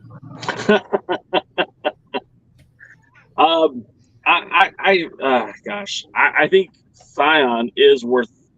I think you could do something with Scion. I think Tim gave you a perfectly reasonable storyline for him. I think even if you didn't want to put up that storyline on him, there's something you could do with him. But it is what it is. Let's keep moving forward. Talking about the shows, we're talking about USA. We talked about Sam Shaw defeating Mercutio, and then we had Homicide and the Mortons taking on Colby Carino and the Fixers. I got to be honest, I didn't even watch this. So, are we going to skip the Camille Latimer interview? Let's hear it. What did you think about it? I like Camille's. I don't know what they're doing this gimmick with Latimer. I'm pretty sure I saw it on several WWE episodes, especially with Mike Bennett. Oh, and I don't know that this is the way you get somebody over. I mean, Tim, does him being a little what man make you think, yeah, this is a guy I really want to see challenge for the world title? No, obviously, but I don't understand. Is he going face? Is Camille staying heel? Because I thought maybe she was going to be going face. What is the ending to this that is going to be something I want to watch? Because I don't see it. Camille is the heel who the fans love.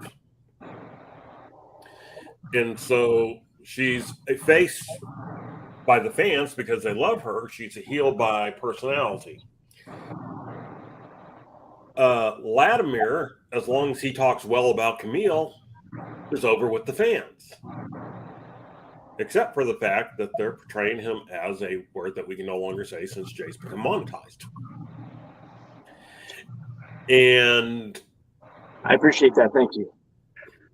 You know, but we all know what he's come across as. And I don't know what the end game here is since they're a real married couple. So I'm not expecting them to break up. I'm not expecting, you know, a big feud between them. Although I don't know why not. WWE did that with, you know, Lana and Miro. I mean, there's nothing about Tom Latimer that says to me he's a face. He is isn't he the king of all evil? I'm like, look, that's his tagline, right? He looks like a heel. He sounds like a heel. There's nothing I don't see where this is going, but I guess we'll sit back and figure that one out. Well, maybe when Strictly Business gets back together as one big happy family, we'll figure it all out. So you didn't watch the 6-man match, Jay? No, I just got to be honest. I didn't have time to eat. I didn't have time to watch it. I didn't have time to eat either, but I didn't have time to watch it. I didn't catch it. Did you watch it, Tim? I did. I'm sorry. What did you think of it? This is what I do for you guys. I watch these things. And that's why you're the hero. Yeah. The positives. The Fixers get better every time I see them as a tag team, and they're already over. Carino gets better every time I see him as a singles guy. Like, he is doing some stuff in the ring that is more impressive than he was doing 6 months ago. Kerry Morton has got the facials down, I think, and he's, you know, so that's the pluses for me. This is all I have to say about this match. I loved the Rock and Roll Express. I thought they were amazing. I love Ricky Morton. There you go. Yeah. Surprised you haven't given that away in a draw yet. You know what? The only reason why it hasn't is because I just haven't thought of a good way to give it away. I love Ricky Morton. Even when he's on TV now, he seems like he comes across as a legit good guy, one of the boys. And like, stop pretending he can still go. We have to stop this. Like, someone needs to go, Ricky. Thank you so much. We got a backstage job for you. I'll be here with Kerry. It's time to hang up the boots. Let's have a big blowout match, and let's just be done with it. I was there when they won the tag titles, right? Him and Ricky Morton back in 2019, and it was a very feel-good moment. And on this very podcast, I said to Kevin Frazier, I said, I know you don't like Ricky, but man, imagine if they regained those titles in 2020. They'll have held those titles every decade that they've been a tag team. The 80s, the 90s, the 2000s, the 2010s, and the 2020s. And Kevin said, bite your tongue, Jay. That's the worst bleeping thing that they could do. And Kevin's a Christian. He doesn't cuss, but I think he cussed at that moment and said, no, that's awful. And the more I thought about it, he is absolutely right. When you watch when you watch Ricky take a bump in that ring, you're almost like, God, please don't break something. It's the same reason why I'm not going to be watching the Ric Flair anniversary or retirement match. It's the same reason why I don't want to see Action Mike Jackson in the ring or seeing a 72-year-old guy wrestling, game changer wrestling. At some point, you got to say, thank you. It's been a career. I'm done. Yeah. Ricky doesn't know that. Well, I also watched this match, which is why I know the amount of suffering that Tim did. And, actually, I'll back that out a little bit. In general, the match wasn't that bad, as long as Ricky Morton wasn't in the ring. And it's not. The problem with Ricky Morton being in the ring, Jay nailed. You worry about him, especially when he does stupid dives and stuff like that. And then he can't go anymore. I'm sorry, people. When people go, oh, they can still go better than 90% of the guys out. No, he can't go better than 2% of the guys out there anymore. In fact, the amount that he's lost even since 2019 is amazing. And it's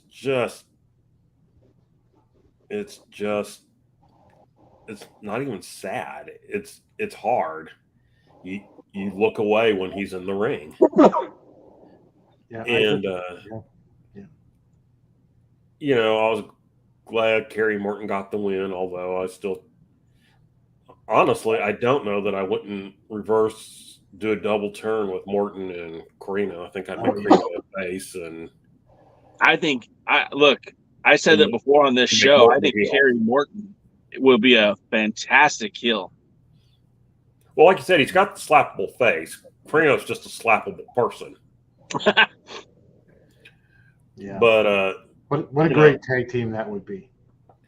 I think it'd be a fun tag team.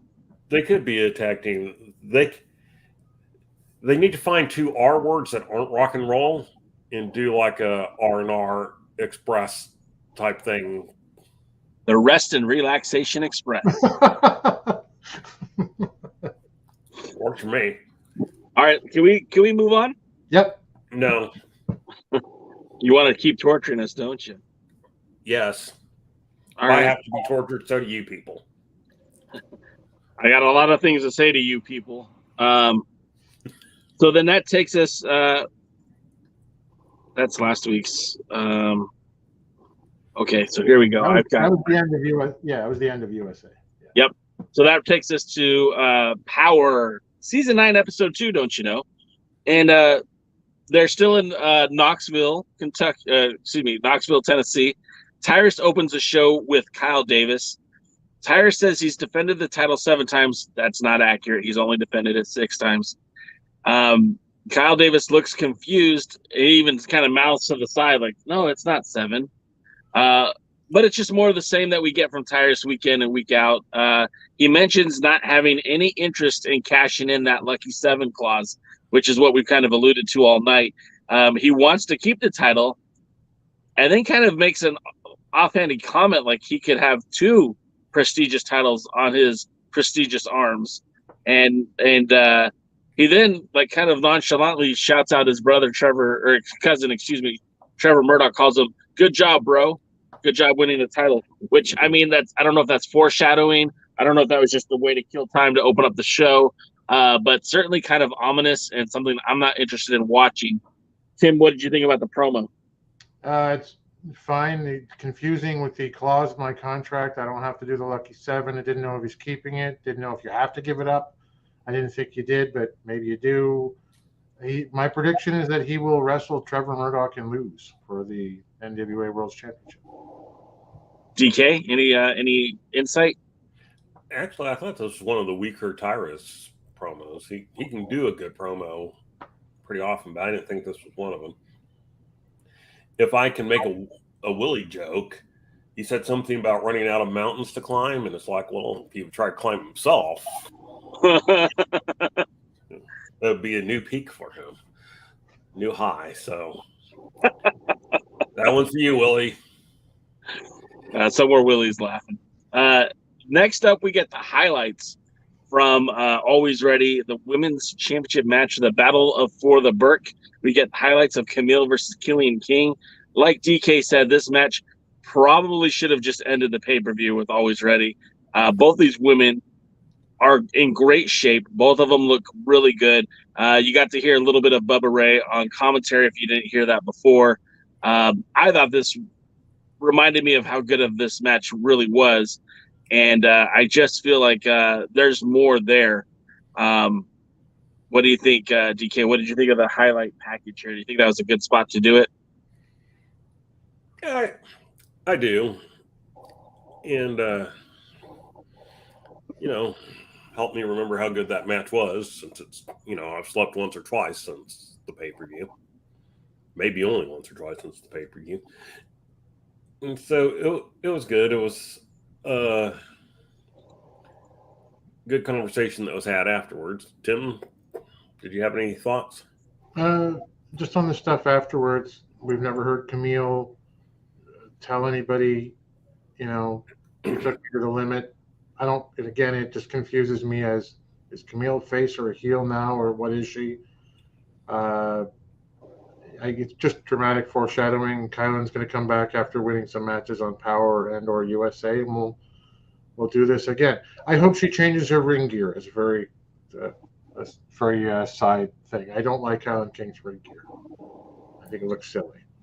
The one thing I'll say about this, the post promo, or we didn't even get to the promo, but going back to the match, one of the things I found interesting is you had Bubba Ray there, who, for a specific reason, he was there because he trained both of them.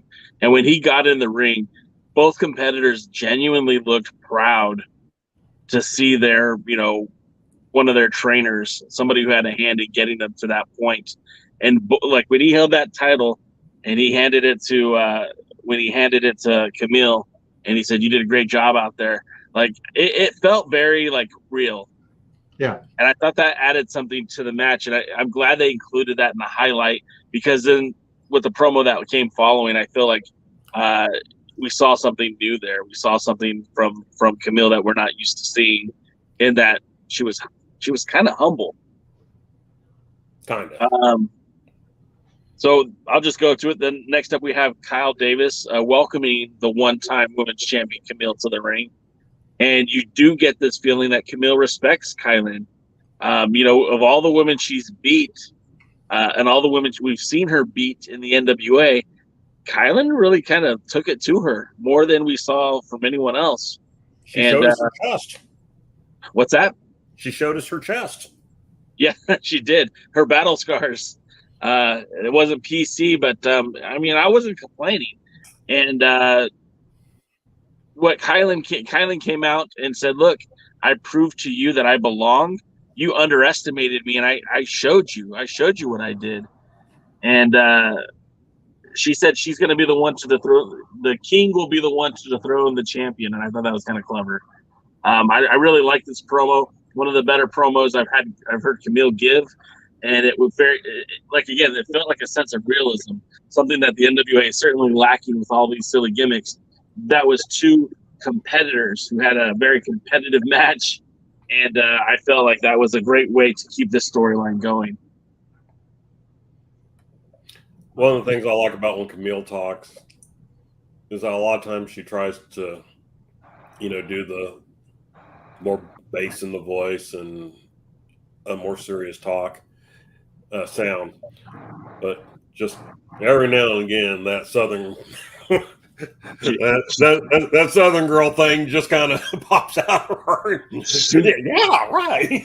You can take the girl out the South, but you can't take the South out the girl, I guess. No, you cannot. And so it humors me. I like it. One more thing I wanted to add, and then we'll get your thoughts. But I thought this was also really brilliant of them to use the highlights of that match, because it actually really extended the whole program for this week's Power for like another 30 minutes, because we got, well, maybe not 30, but like 15 minutes, because we got the end up of that match and then the promo that went with it.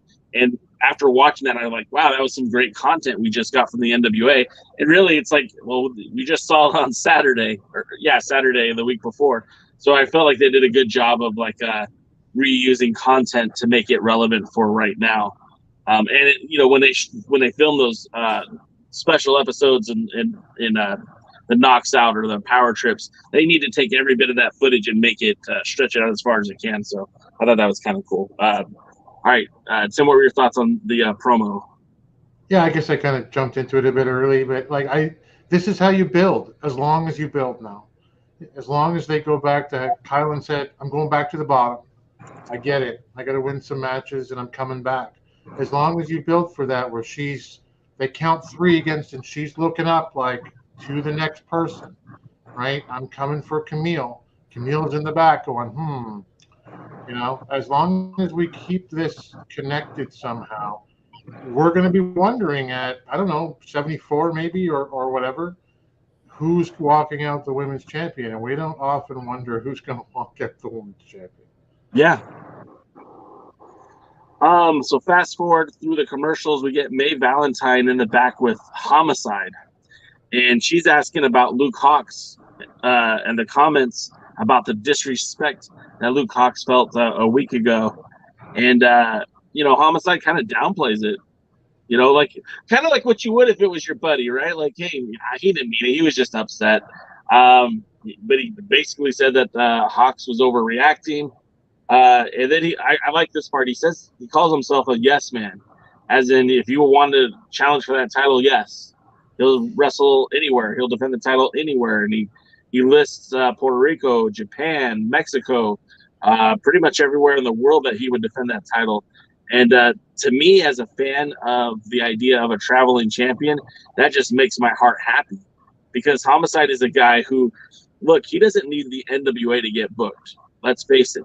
He's a man who's been wrestling for quite some time, who's built his legacy long before he stepped into an NWA ring. But the fact of the matter is that he can get those bookings in Australia. He can get those bookings in Japan. He can get those bookings in Mexico or Puerto Rico or anywhere else. And he wants to represent the NWA as the junior heavyweight champion. That just makes my heart happy.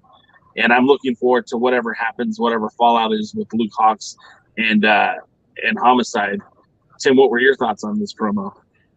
Same as yours. The NWA needs to let him do that. Send them all over the world, man. Just like you said, Homicide's our world junior champion, and let him go everywhere. Well, we'll see you when you get back. It's all good. The pay-per-view is August 28th to 29th. We'll just see you then. Yep.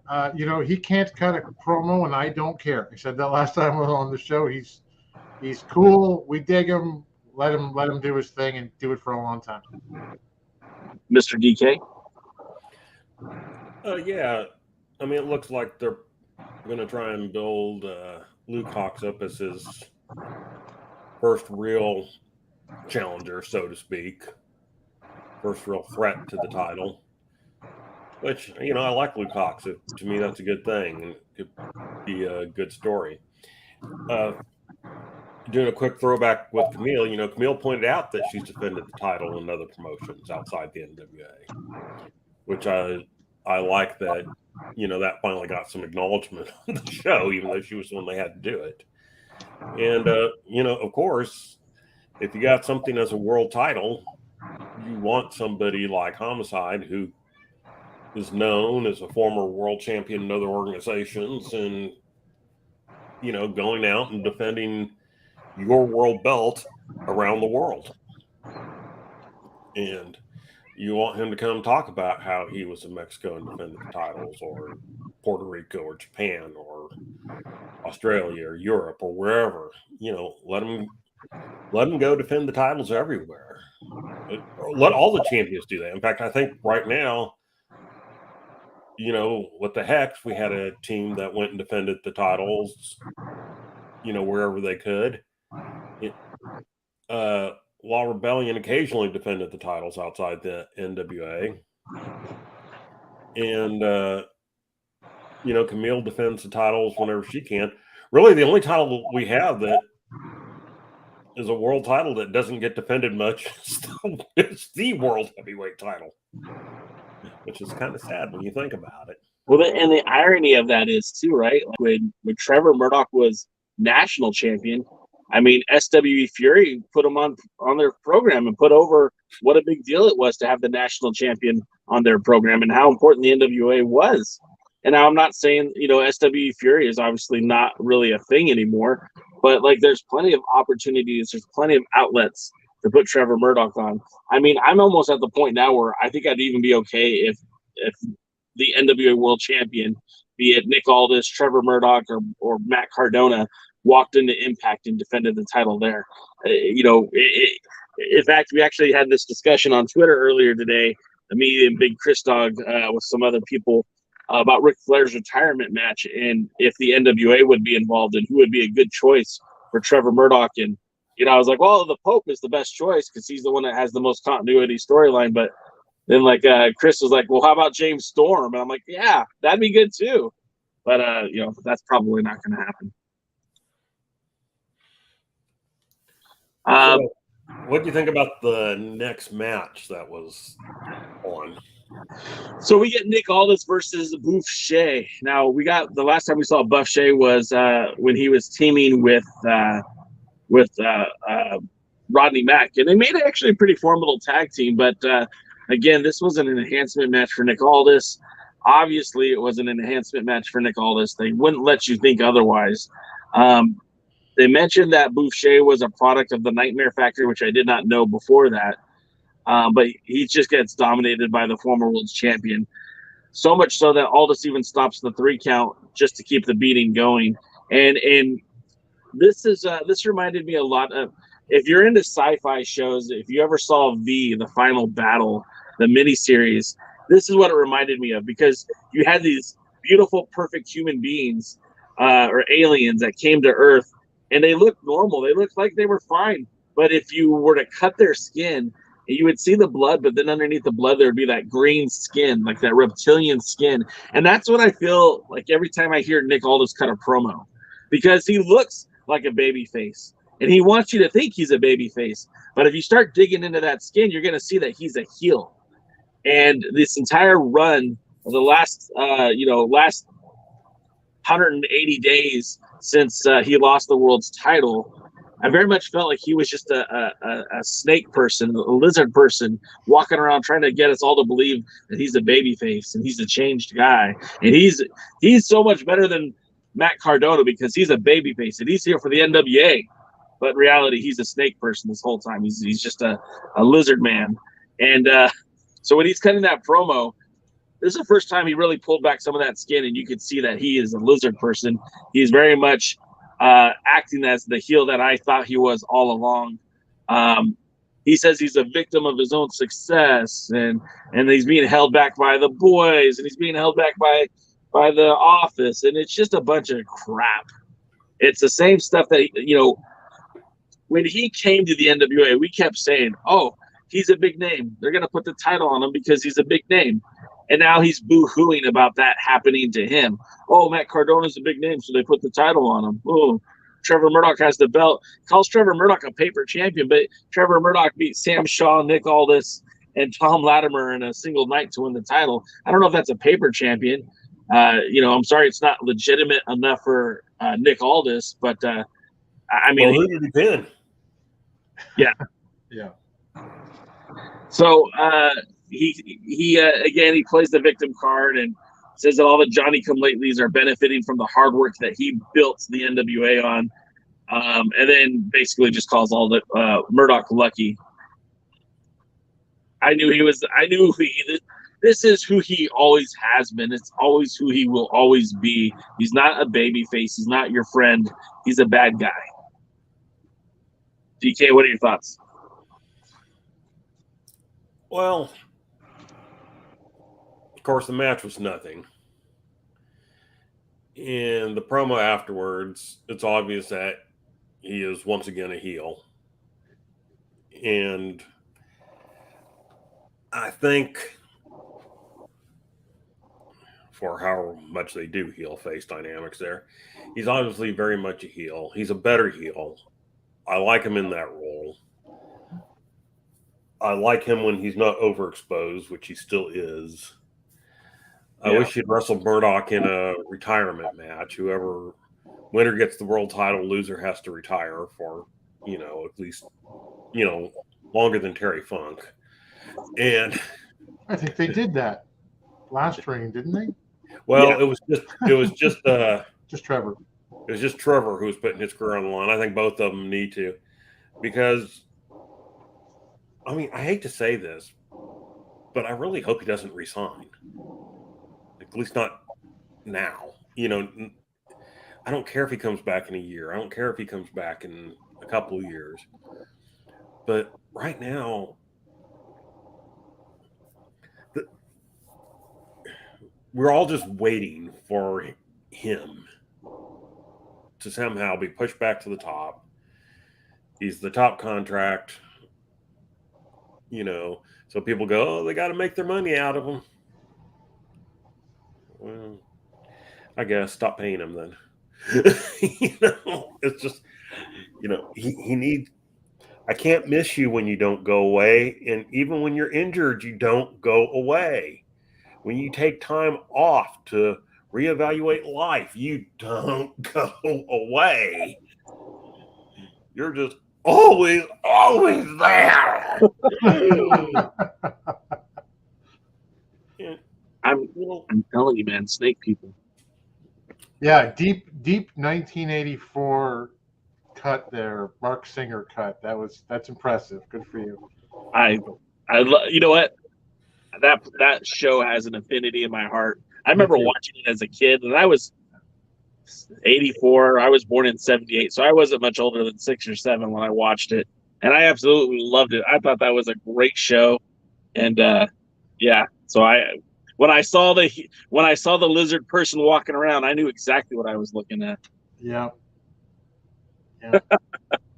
Listen, for this match, I don't want to hold up the show, but like I said earlier, it was not lost on me that he wore his strictly business gear. If that's intentional, it's got to be intentional. He's probably got 20 different pairs of trunks that he could have picked from, but he came out with that one. You know, and you bring that up, and the other part of that too is the Commonwealth connection was created because Aldous wanted to team with his British invasion buddy. Yeah. So now you've got the Commonwealth connection, which is kind of a bastardized version of the British invasion, which is kind of like the other, the other family that Nick Aldis has that we don't talk about. So like now there's like these 3 very real pieces that what's going on, and are we going to see a new Strictly business? Will Latimer and Adonis be a part of that, or is this going to strictly be a Strictly Aldis business? Right.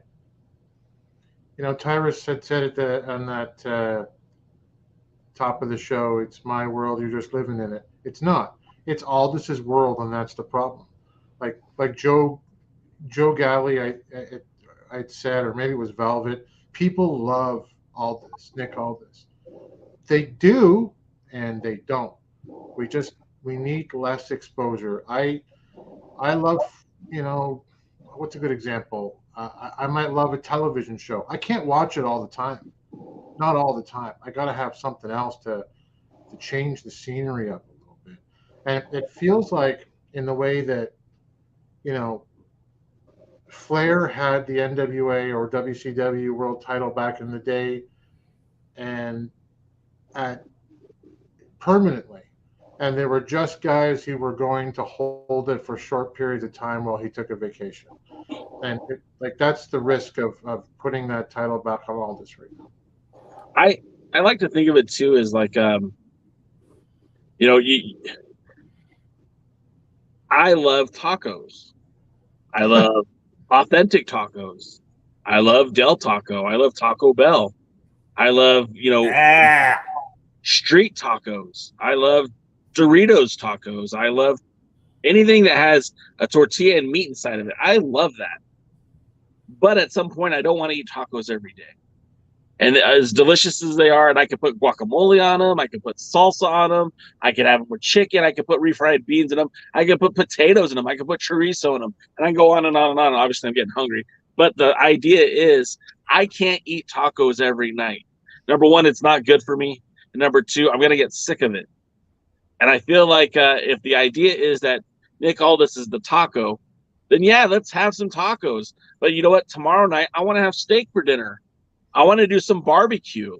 Let's go get some great spaghetti.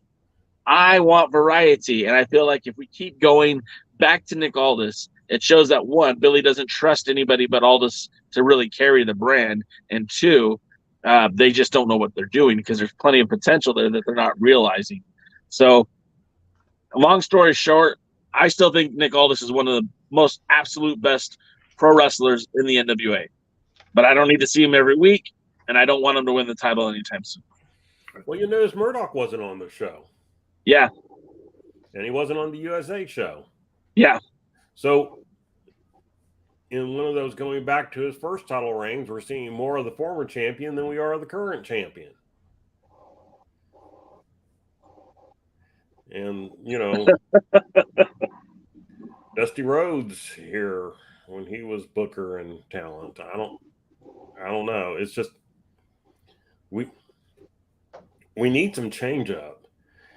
And we need, you know, it's funny. I love stable titles. I'm really opposed to hot shotting. But on the other hand, I don't need every title to be held for a year. I mean, I don't mind the occasional 2 to 3 month reign. TV titles should be 2 to 3 months. You know? 7 months on the outside if you're only defend it once a month. But it's just. Well, then, I mean, I think we've beaten this horse completely to death. Let's talk about Jax Dane, because that's something different. Jax Dane comes out with Kyle Davis in the ring, and of course, Jax Dane looks like $1 million. That dude has put in the work. I mean, he was already one of the biggest guys before, but if you've noticed, he's even gotten bigger. You know, he's defeated Boucher Rocket. He defeated Chris Adonis. So it's a little above my pay grade why they're acting like he's been such a dominant champion. He's had 2 title defenses. Let's pump those brakes a little bit. I love the Dane event, and I especially love it when he says he's a former North American champion, a former World Tag Team champion, a former World Heavyweight champion, and he's a 2-time national champion. I love the shtick, but I don't need them trying to tell me that he's more than what he is. He's only got 2 title defenses. Let's leave it at that. I do enjoy the fact that he welcomed the crowd for his time, and he welcomed Billy for his time. And he said that, you know, the Alwayz Ready sold out because of the Dane event. And he says that nobody wants a piece of him. Out comes Eric Jackson, which is, again, we've got a roster of guys on this. You know, you got Scion, who wants a shot at the national champion. No, he doesn't come out.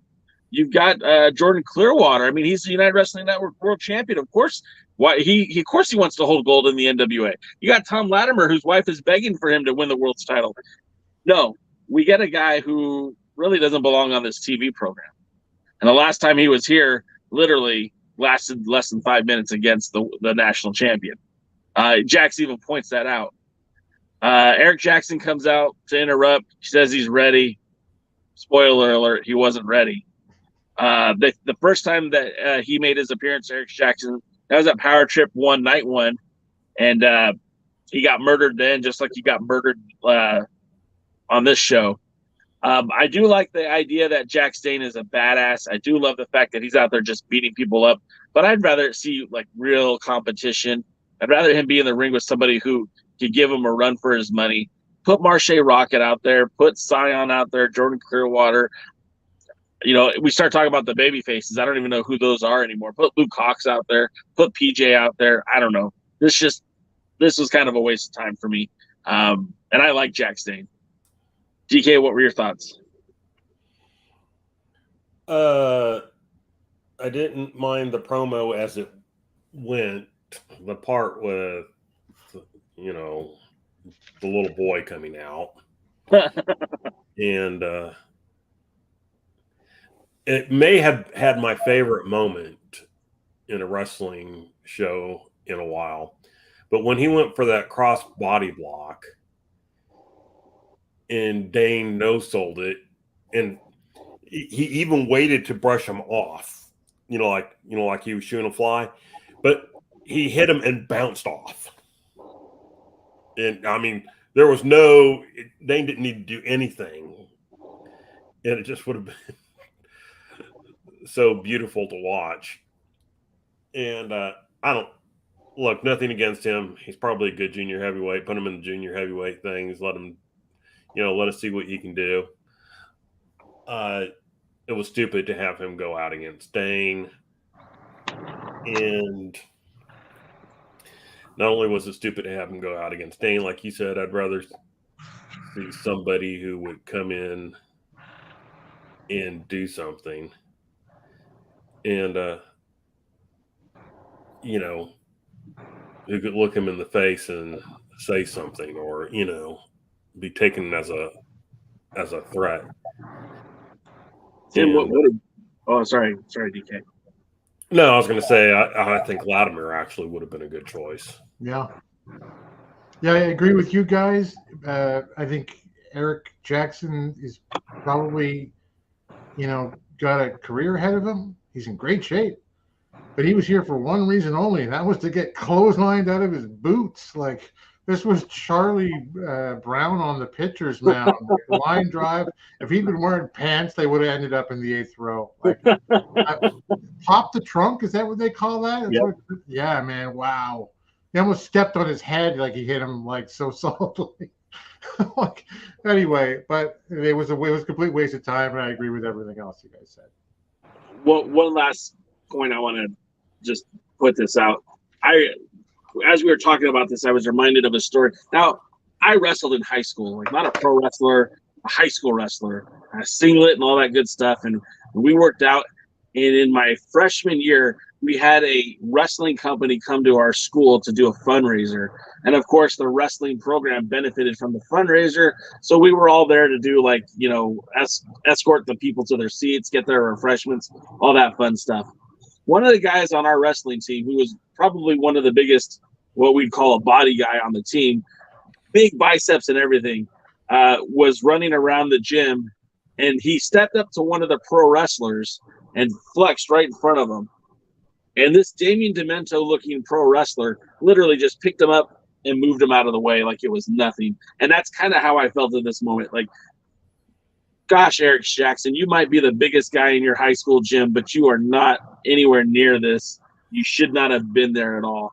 And so moving on.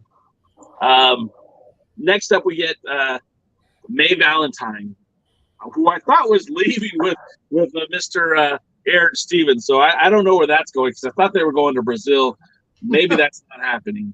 But May Valentine's in the back with PJ Hawk. And PJ says that if his dad felt disrespected, then he was disrespected. There was so much energy with Luke Hawks, and we don't really get that from PJ. I think PJ is a great wrestler. I think he's got a great future ahead of him. The promos are kind of a weak spot for him. He didn't really want to say anything bad about Homicide. It kind of felt like he knew that cooler heads could prevail, and he just wants it all sorted out. So again, this promo was like a nothing promo. Didn't do anything for me. I don't think it really told a story. Didn't push the match any further.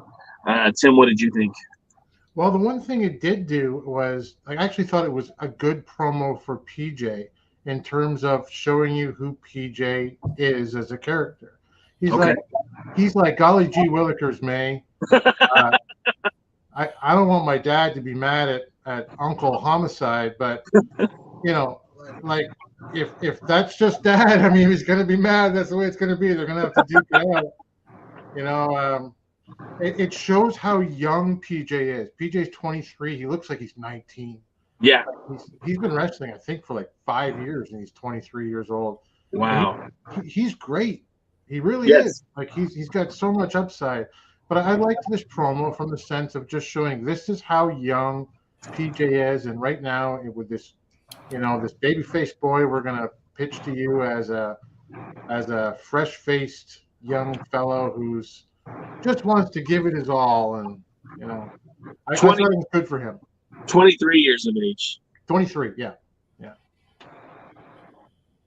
I just thought it was good for his character to show that all-American kid who's, Mr. DK? Well, honestly, I didn't enjoy it. All right. And I didn't enjoy it for all the reasons that Tim was talking about.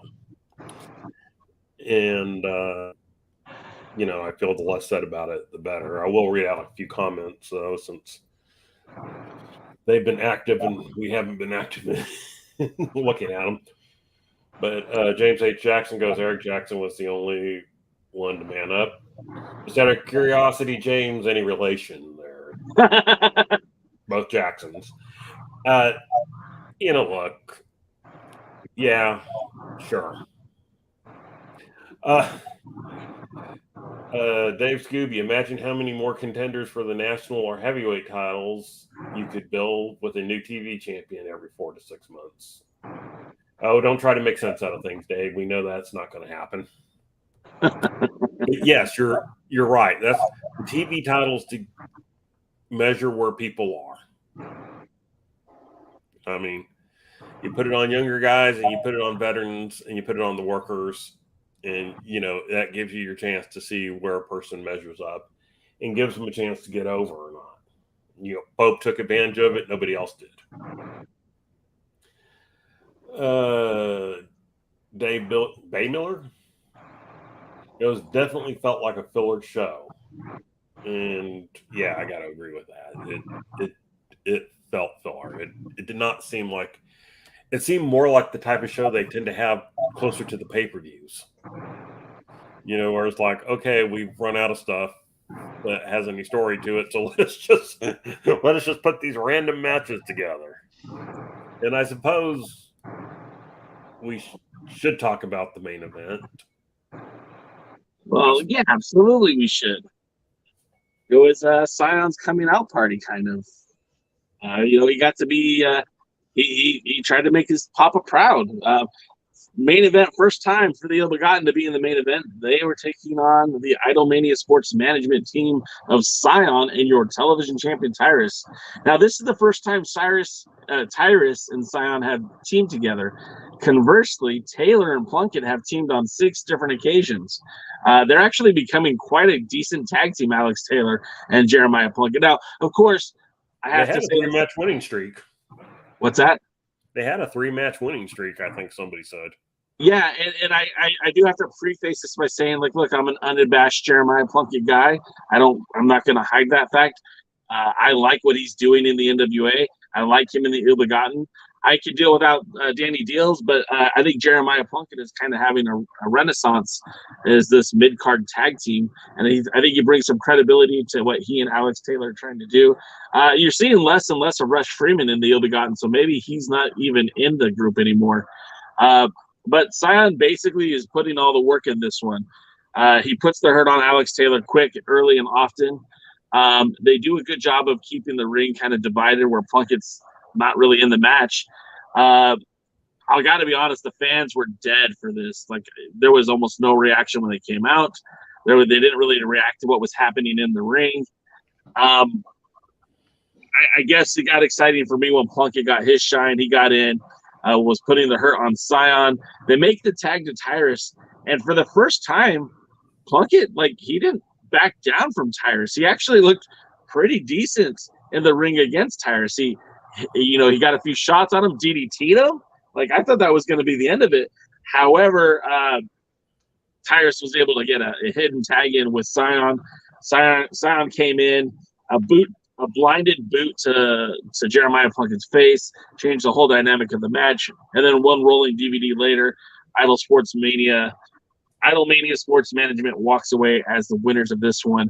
It wasn't a bad match, I don't think. But again, it did feel like this is a filler show. This feels like the kind of match that you usually get before the pay-per-views.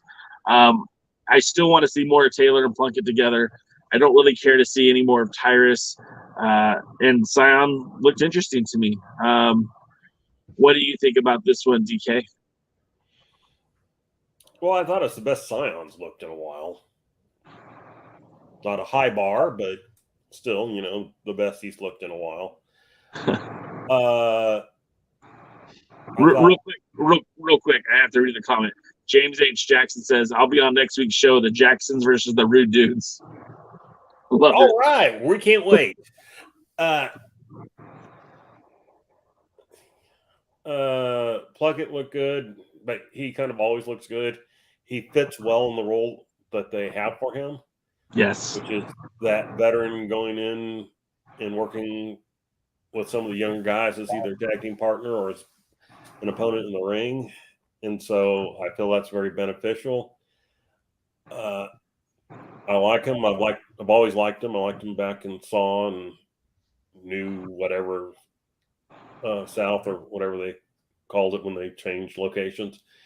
And so, yeah,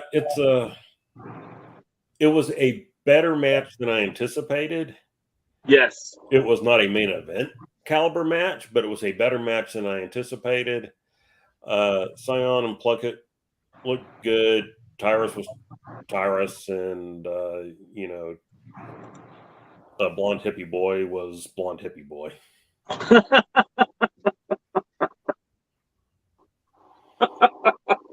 I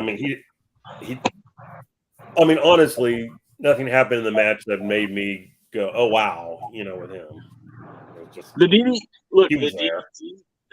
on Tyrus, I popped for that because I thought, "Oh wow, Ilba just got the victory," and that's a big victory over Tyrus, who's your TV champion. Well, it was I almost thought that they might be setting Plunkett up as a challenger for the TV title, which if you're not going to go with a young guy like Mims as TV champion, then you would go with that mid-Carter type of Plunkett, that in that kind of gatekeeper role of, okay, now let's bring the young guys in to challenge him. I love that. Tim, what did you think of the match, and what do you think of the DK's idea of maybe putting that TV title on Plunkett? I liked the match for what it was. I liked the growing continuity with the Ill Begotten Boys. It was like you can see that they're investing some time into them. Like their trunks even matched. They had gold and purple and gold. It's funny with the funny jackets. I told them on Twitter they look like the Fabulous Ones if the Fabulous Ones had been raised by wolves. Alex Taylor grows on me. I used to think not very much of him, but he's growing on me. He's got some talent. It's nice to see him elevated. The DDT I popped too. I thought, oh my God, this is over. Like we can do it. But anyway, I love Plunkett. I would love to see him as TV champion and just, I think that'd be a great plan. In fact, I think if you guys feel the same way, make sure you write a kindly worded letter or tweet to the NWA about how much you'd love to see Jeremiah Plunkett get a shot at Tyrus, because stranger things have happened, and I don't know. I think it'd be really fitting if the Alliance guys were the advocates to get Jeremiah Plunkett a title shot. If the Alliance guys are the advocates, would that be a benefit or a negative? Well, he'll get squashed, no doubt about it. They'll squash him, but it would still be cool to see him get a title match for it. Real quick, I want to read more notes and then we'll wrap up the show. Dave Baymiller said, I feel Idol should have been out there to help get some heat going with that crowd. And that's the first time I'm going to agree with anyone who says that they wanted Idol out there. That crowd was dead. They should have brought him out there sooner because they needed something to boo, something to cheer. I mean, I wouldn't bring Danny Deals out for the same exact reason. You want them to boo one team and cheer another. You bring out Idol, you're going to get the boos. You bring out Danny Deal, you're going to get the boos. You leave them both out, you're not going to get anything, as evident of the night. And then Dave said he's also an Idol fan, so that he might be biased. But I agree. I think he would have got a reaction out of the crowd more so than Tyrus and Sion. Dave Scooby says not all the talent were at the pay-per-view and KnoxOut. More talents were in Nashville tapings on Monday and Tuesday. That's good to know, too, because we didn't see a lot of new faces at the pay-per-view. So it would be nice to see who shows up for the TV tapings. Our pal Willie Bowen says Tyrus is good at being the Goodyear blimp flying over the LA Coliseum. Yeah. Dave says Plunkett was easily the best thing in the match. Even a casual like me could see it. Tyrus just looked tired. Well, there you go. I mean, and that's coming from someone who's self-professed a casual fan. That's telling you something. Willie Bullen says Tyrus looked tired because he didn't have his bucket of Red Bull. Jody says, I want Jeremiah to get a title shot, but not for Tyrus. The next challenger for Tyrus is the one who must dethrone him. I'm okay with that, too. It's time to see Tyrus go. Well, of course, my whole goal here is for Tyrus to be dethroned by Plunkett, because I think Plunkett would make a good TV champion. I agree. I think so. And then James says, Tyrus rants never get old. Willie's Tyrus. Let me try that again. Willie's Tyrus rants never get old. And I have to agree. Great show, guys. I do appreciate you being a part of it with us tonight. Of course, I will say this for our pals over at Dangerous Adrenaline Wrestling Gladiators. If you happen to be in the New Jersey area this weekend, they're having their event. I believe it's the Great American Bash, Great American Clash. God, I should know this. Let me see. Do I have the logo? Do I have the banner? I'm very sad that you don't know this. It's the All-American Bash, excuse me. It'll be headlined by Ray Jazz, challenging for the Dangerous Adrenaline Wrestling Gladiators Heavyweight Championship from Eric Martin, who won it at the last event in controversial fashion. If you're in the New Jersey area, make the trek out there. Our pal Dave Scooby went out there, and he said he had a great time. So I did want to put that over. Also, starting next week, June 29th, Wednesday at 6 p.m. Eastern, 3 o'clock Pacific, we're going to have a new program on here at the Alliance Guys podcast. Where you're going to hear the other Alliance Guys, which will be featuring our pal Dave Scooby, our pal Jeremy wrestling with the MMA, and of course Tim, NWA Gold. Tell us a little bit about the show. What are you guys going to be talking about? You're muted, Tim. Sorry about that. It will be some different content than what we're doing here. We will recap things weekly very, very quickly. There's going to be roundtable discussions about some NWA news and rumors, some thoughts about, what we think is going wrong, what we think is going right. We've got different segments planned out for different weeks. We have for this inaugural show, however, a prize, and that is the important thing. You can win a Hall of Fame 4 Horsemen action pack with Barry Windham, by the way. This is the best version of the Horseman. I was just going to say that's my favorite version. I will accept Ole Anderson as a substitute, however. Yeah, this is up for grabs. It's only 2 versions of the 4 Horsemen. Yeah, there you go. Go to my Twitter page. It's also on my Instagram page. I think everybody here probably knows where those things are. You look up NWA Gold, you'll find it under one name or another somewhere. Yeah, I think that first of all, that's a cool prize. But secondly, Tim from NWA Gold has been very helpful and growing this program, growing this channel. Of course, he's unofficially an Alliance guy, but he wants to be the other Alliance guys. And of course, Jeremy's been on the show. Dave Scooby's always been very supportive of the show. So we're really hoping to have a great debut. And of course, they're part of the family now. You guys can't get rid of them. You don't have to like them, but you're going to be celebrating Thanksgiving with them and Christmas. So sit back and enjoy. DK, if they want to follow you on the socials, how do they do that? They want to follow me on the socials. They have a sad life and they need to get out and do more. But if I express any opinions regarding wrestling, I tend to do it on my Twitter, which is @DKMFWTX, which really I think all my social accounts are under that thing, but Twitter is the only one where I'm likely to express any wrestling thoughts. And of course, you guys know how to follow us. We're at the Alliance Blog on all social medias. Don't go to TikTok expecting me to dance. Expect to see wrestling clips. And, I guess until next time, we'll see you at the matches. Y'all have a good night. And we'll see you on Tuesday, Wednesday, and Thursday next week. Let's go. Thanks for joining the stream. This has been a presentation of Alliance-Wrestling.com. We genuinely appreciate your support. Would you consider subscribing so you'll never miss a future episode? I'd also like to remind you we do a live stream every Tuesday at 5 p.m. before NWA Power. You can find us on social media at The Alliance Blog. And until next time, we are The Alliance.